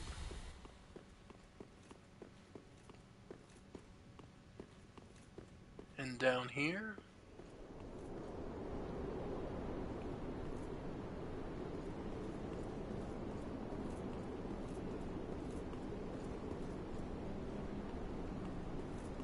away below,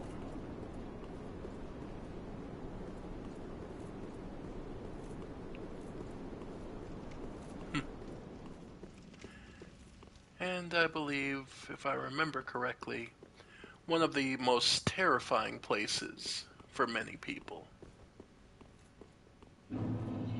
The Irithyll Dungeon.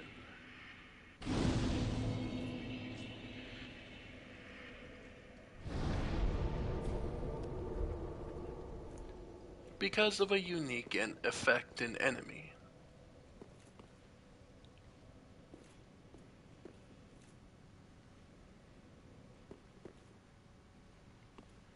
But these are another prison. The dungeon where they would... Yep. Yeah. That's still really loud. It's not the worst thing.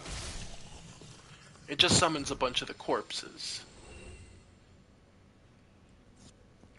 And they're about as dangerous as they ever are.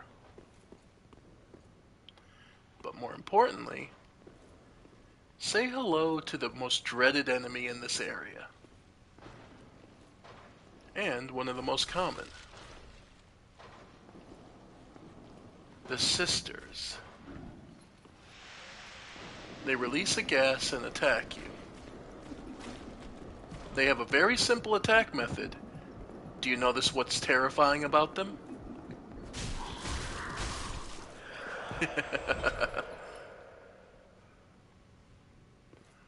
Look at my HP bar.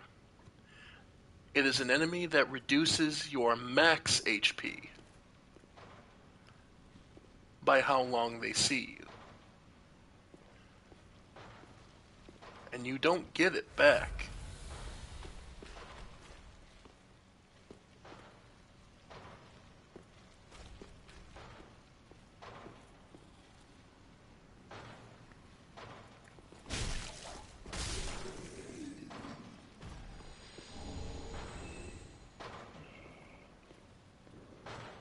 And that's just another enemy banging their head against the gate.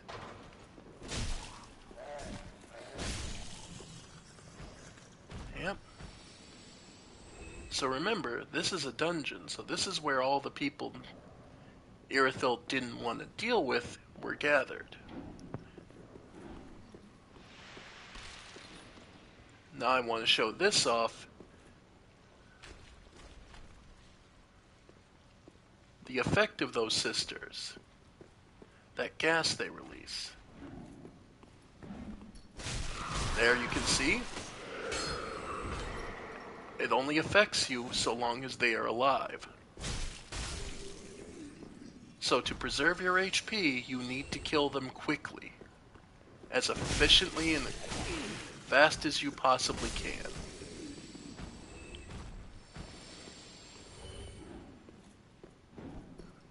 Either that, or stay out of their line of sight. Again, though, the sisters only have one actual attack.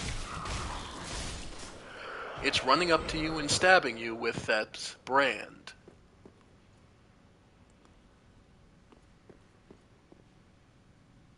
That is their only method of attack.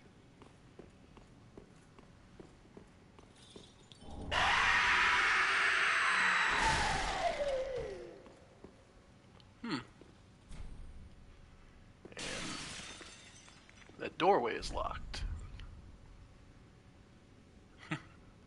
By the way, it's one of the skeletons screaming. It's to alert other skeletons to where you are.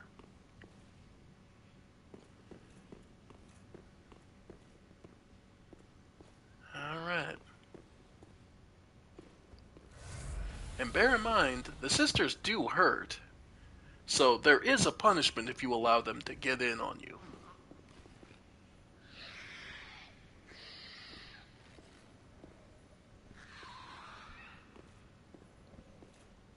And you can see and another door.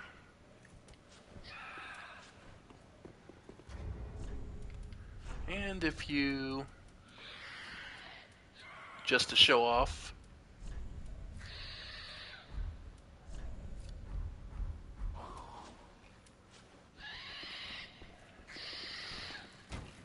they do have enough of an HP to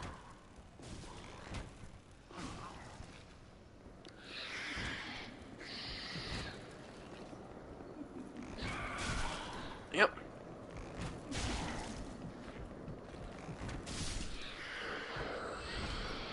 Again, so long as they keep line of sight, that effect will not diminish, and it takes some time before it wears off. As far as I'm aware, there's no way to cancel that effect out. There's no way for you to prevent it or negate it.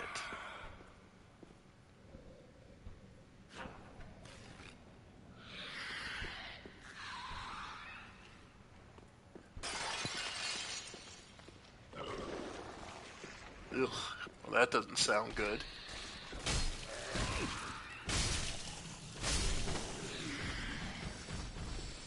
Somebody just upchucked something.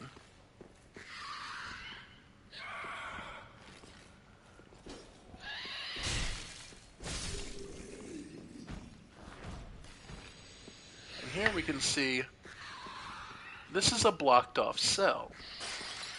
This is a mechanic you'll also need to learn, is that there are some cells you can only find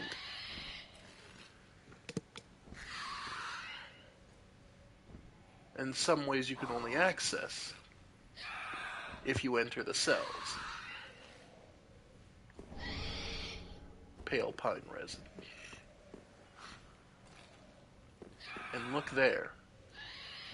It's easy to mistake and not notice it, but there is an enemy right in front of me.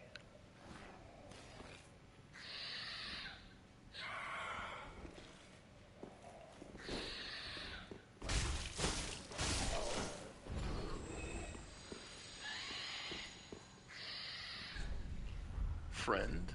Huh. And here, we can find a way around the locked door and reach even further in.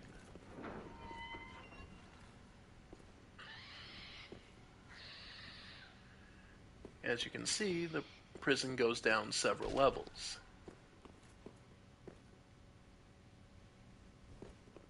There's an item in here. The Jailbreaker's Key.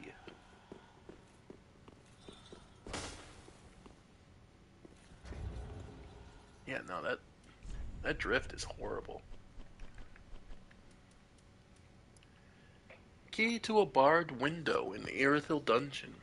But the window only leads to a bottomless black pit below, and above, a paltry view of the ruined profane capital. The architecture appears to be a cruel joke the jailers played on would-be escapees.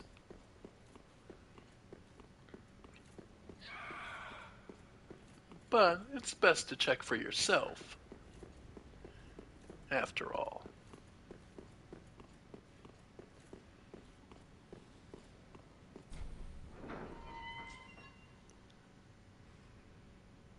And they're not wrong. The way out doesn't lead to anywhere, it seems. But there is something here. The Bellowing Dragon Crest Ring.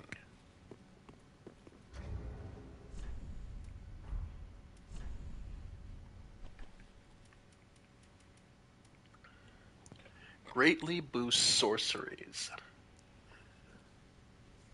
Give special ring given to those who are deemed fit to undertake a journey of discovery in Vinheim, home of sorcery. Apropos of the Dragon School, the seal depicts an everlasting dragon. A bellowing dragon symbolizes the true nature of the consummate sorcerer. And quite a useful magic ring we got. Now, the only thing to note is the Jailbreaker's Key basically lets you shortcut out of the prison itself. But we'll also be missing some things if we do. But as you can see, what lays below is the profaned capital, a city of Yorm the Giant.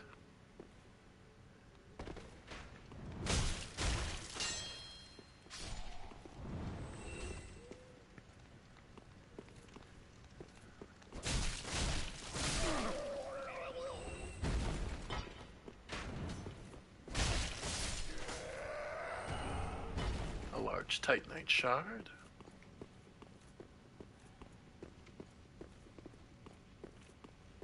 And yeah. So the Jailbreaker's Key is a shortcut, so if you don't want to deal with certain parts of this area, this is a way to do so. However, I believe this is near a bonfire, so I want to see if there's...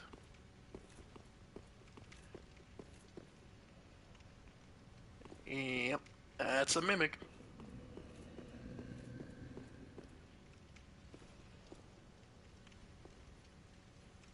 Okay, that's another one of the sisters. Don't you dare, in short, monstrosity ahead. Yeah, and then there's the guards.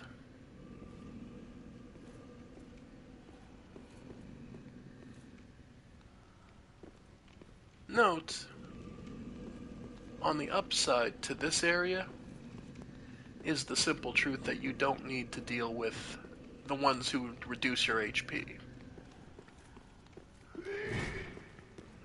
However, these masked souls all... Oh. Yep. Yep. They're quite potent. Nice. But they don't have the ability to lower your HP, so that can make life a whole lot nicer.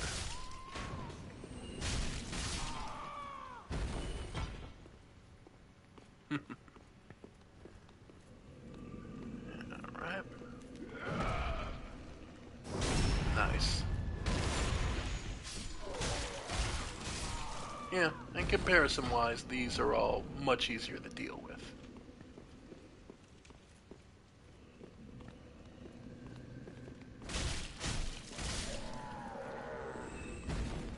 So if you're truly having trouble, there is an escape. Soul of a Weary Warrior. And rather than taking one of the two drops, perhaps simply taking the latter could prove preferable. Opening a door.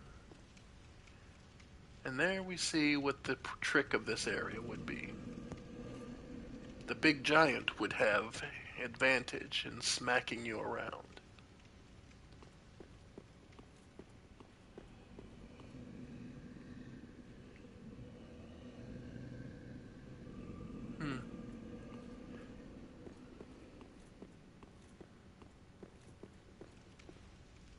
So, we would have another way down, but it looks...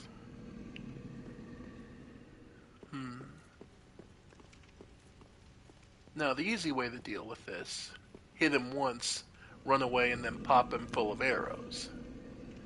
However, I'm a little short on arrows at the moment. So yeah. But yeah, this is where those doors would drop you down, is right onto the giant and start this whole fight. And this door would be locked and you would be trapped dealing with him. Diffusing situations before they become situations is generally the smartest way to do things. And now,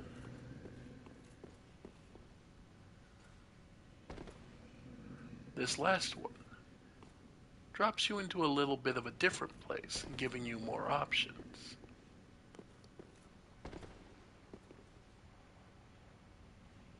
So that you needn't disturb the sleeping giant.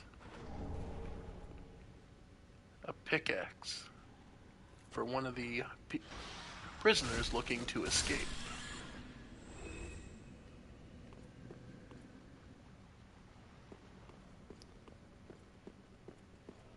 And yes,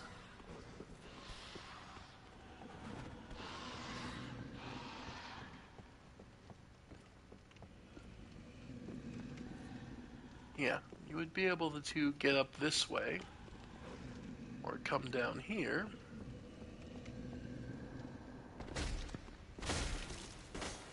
Nope, rat fell. Either way, your goal would be over here.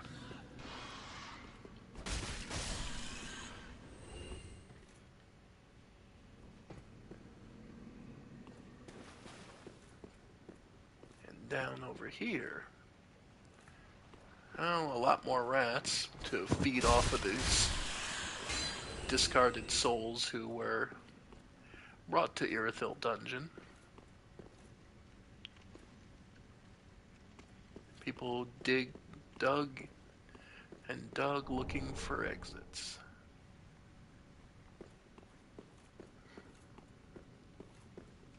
Looking for a way out of prison.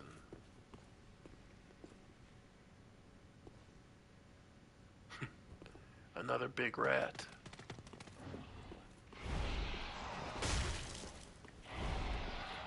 Yep. Luckily, these rats don't get as large as the biggest ones. Yep, they hit hard though.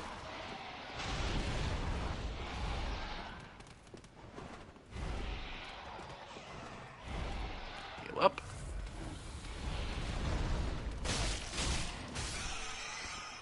They still hit hard. I mean, but then what doesn't in Dark Souls 3? Dung pie.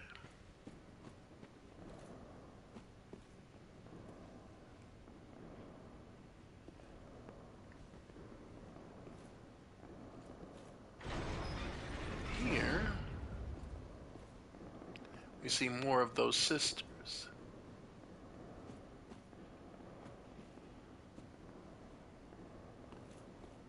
Now, if I remember,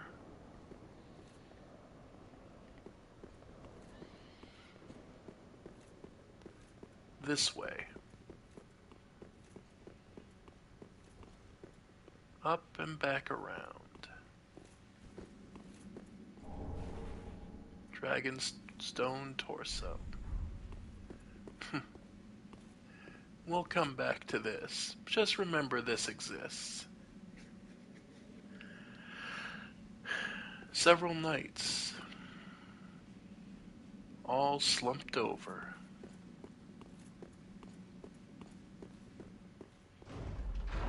Alright.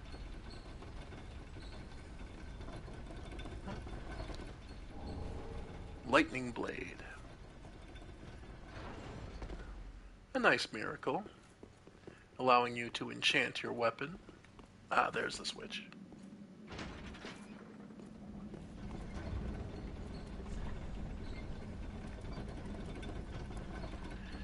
Miracles allegedly wielded by a certain Dragon Slayer knight in the Age of Gods. Tales of Dragon Slayers are now a rare thing told only in fragments and whispers in remote regions. After all, dragons were a source of great power and prestige,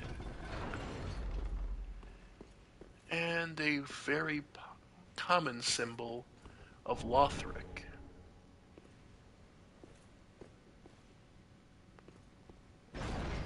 And here, we've reached, well, a way back. But, unfortunately, due to not clearing this whole area out and using the jailbreaker's key, it is now actually quite dangerous, especially with as little Estus as we have left.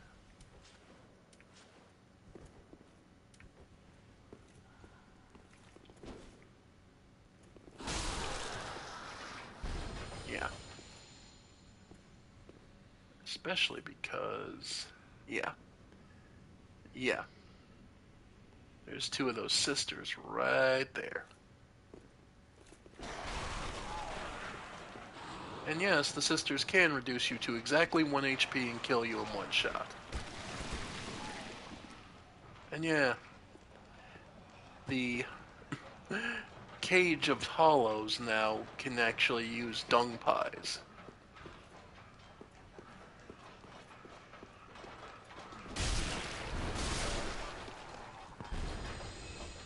Alright.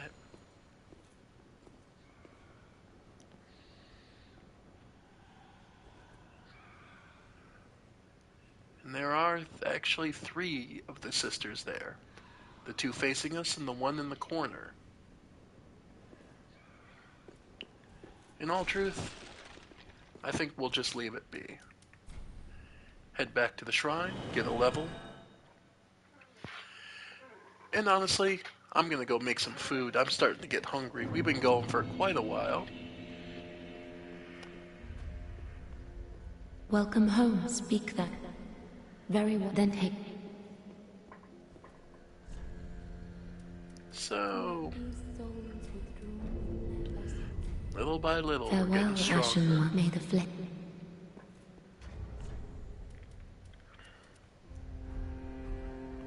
And then from there, How the umbral ash of the East. gracious. Let this. I only hope. So let's see. We finally can buy large Titanite shards.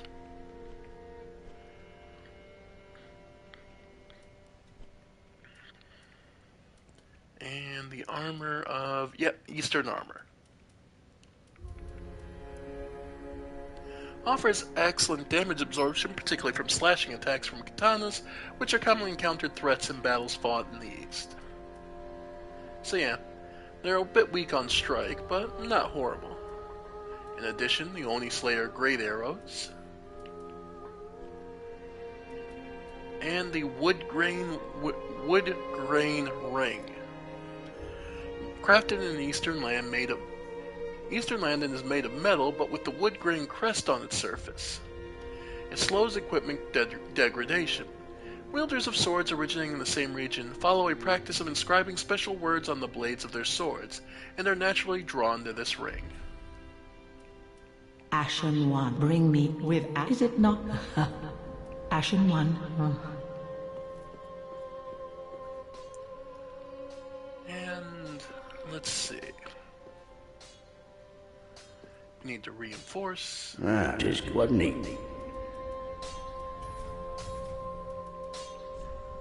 And still need...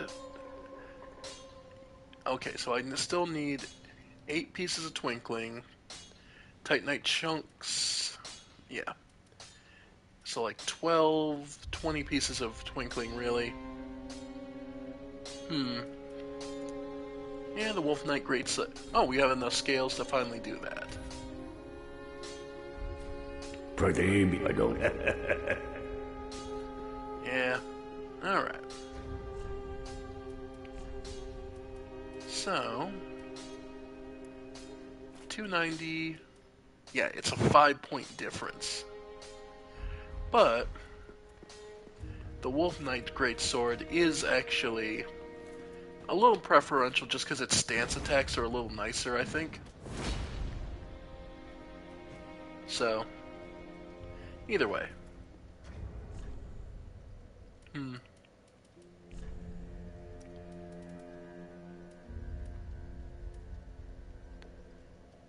Yeah. It's only like 4 points of absorption, so it's not great.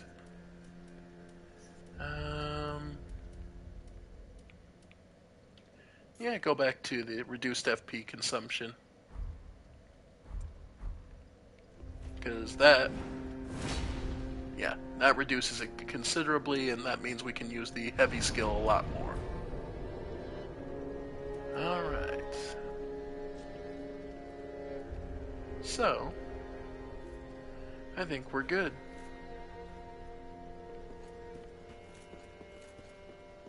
I suppose the last thing I can do. Well, hi, remember me? I slipped you those red eyes some time ago. You're making quite an effort of it, so if you yearn for a proper red-eye orb, then kill the Dark Wraith, survivor of the land swallowed by darkness. He has been a prisoner for many ages in the deepest cell in all Lothric. I can see it in your eyes. If you didn't invade, didn't pillage, whatever would you do? I think you're projecting, my man. If you fancy it, then he has been. I can see it.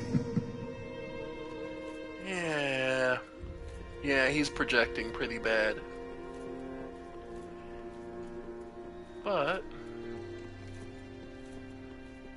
since we know that, and since we have the time, I suppose one last thing we can do is finally put this key to use.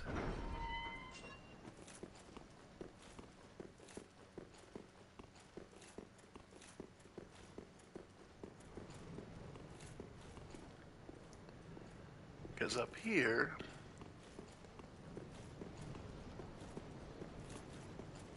at the very top of the tower,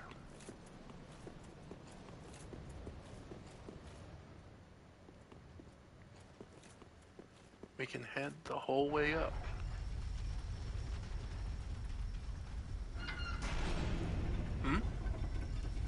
What was that? Oh, well. It doesn't matter. Oh, there we go.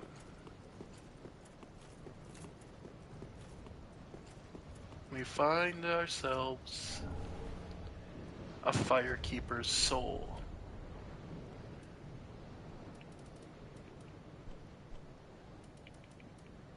Soul of a firekeeper who returned from the abyss. The firekeeper preserves the bonfire and serves its champion. She is said to have soothed and accepted the dark sigil, which has tainted her soul, and yet her soul will one day embed itself in the bosom of another firekeeper.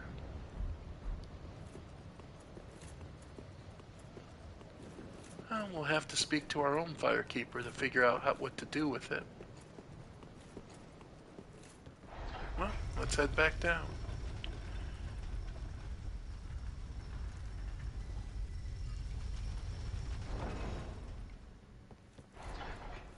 What? Sorry, friend. Be more careful. By the gods, curiosity is going to kill you kittens. Some places are better left alone, you know. Oh, sorry. Am I a tad too late? Have no fear. There's beauty in death. Of course. Besides, you're surrounded by ladies. Every man's dream, right? Yeah, they're all dead. Because this is where they bury all the firekeepers.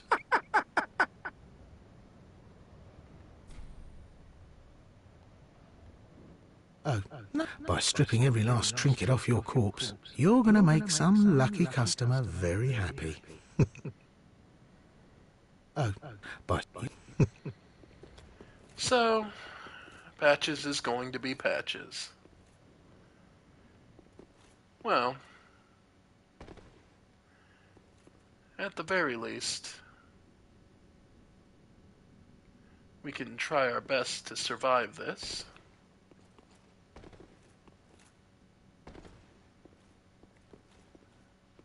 And again, every one of these was another firekeeper. And the place has been falling apart for some time.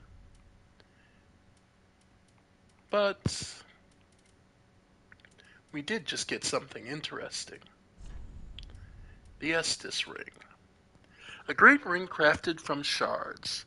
Increases the HP restored by the Estus Flask. This ring was entrusted to a certain firekeeper, but in the end she never met her champion, and the ensuing tragic farce became a favorite tale of the masses. Well, and we've made it out. As ever, Patch's ill-thought-out plans backfire in his face. Oh well.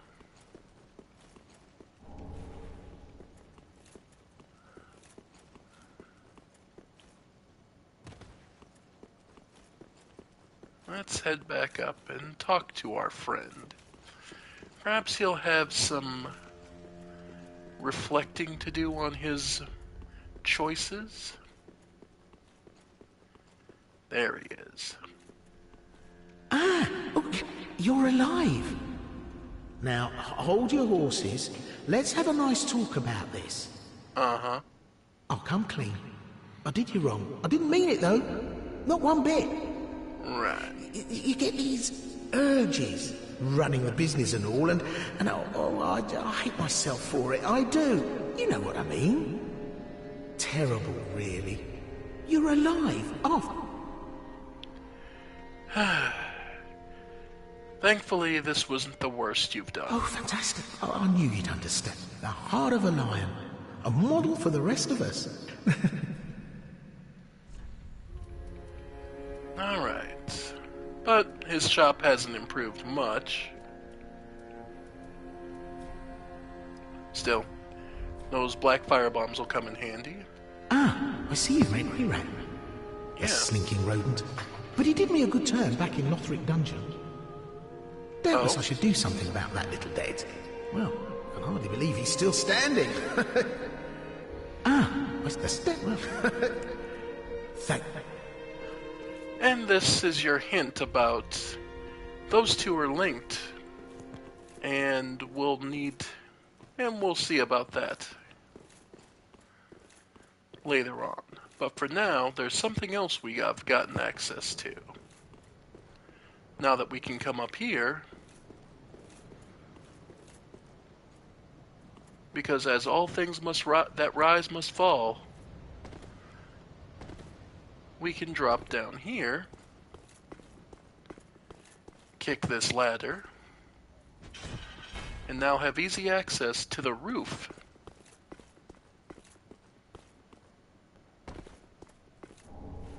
Homeward Bones.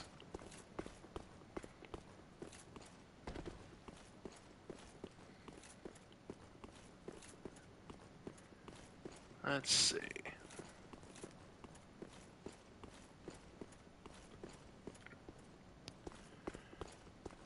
Alright. Nope, nothing else. Okay. Because then there's this way in from the middle.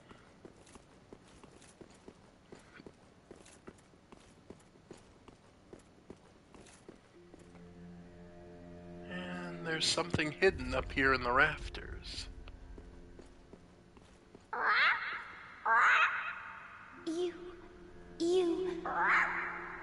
Me, Picklebee. Me, Bumperum. These would be our trading merchants in this game. Another Estus shard. So, if you leave the right items,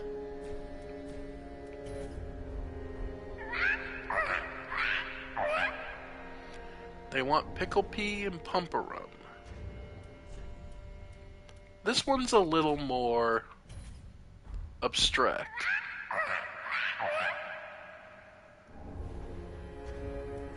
I'm trying to remember what exactly. I believe some of the mosses you can leave.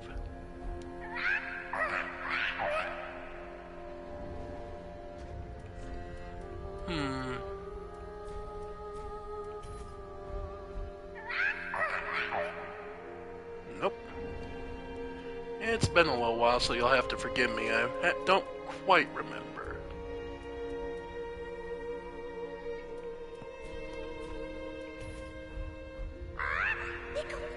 Oh. Hit the circle button too many times.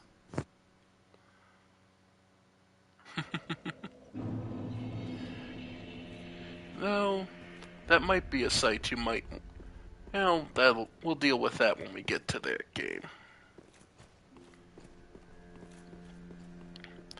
But falling to death is going to be something common enough later on.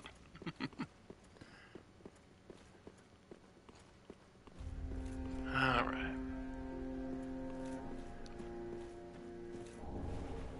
Seed of the Tree of Giants, for those curious, makes enemies react to invaders. The giant trees were also known as Watcher trees, and their seeds unmask invaders. When used effectively, these seeds will help counter dark spirits. Now, I don't know if the item remained, or if I need to go for the top. But if you want to drop items without having to worry about what just happened,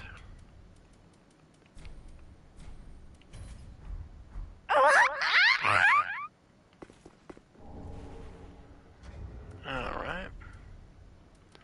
Wonder if they'll take the Seed of the Giant. Bumperum, bumperum, bumperum. The Iron Leggings.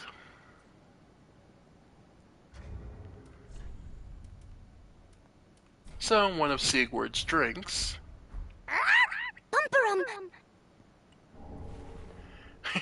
The Armor of the Sun, of course. Let's see, and it was Prism Stone, Shrine Sword, Sigurd's Drink, and Homeward Bones. Yeah.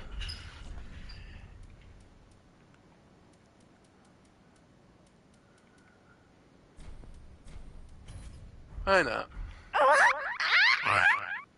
Yeah, they only trade it once, so it's not like 2 where it's just gambling.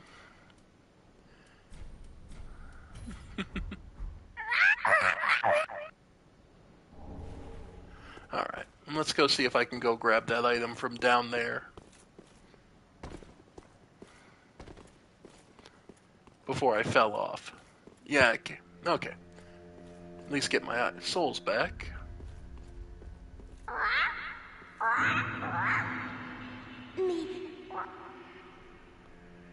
Alright.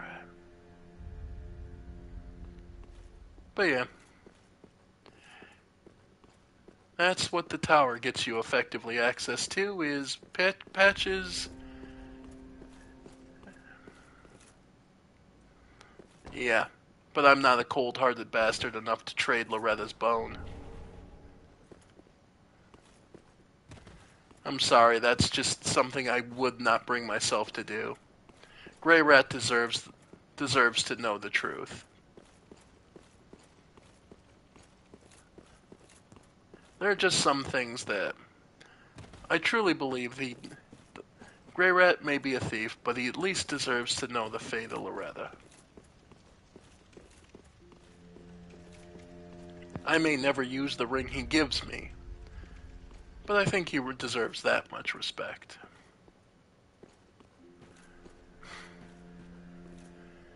Yeah. But now that we have patches,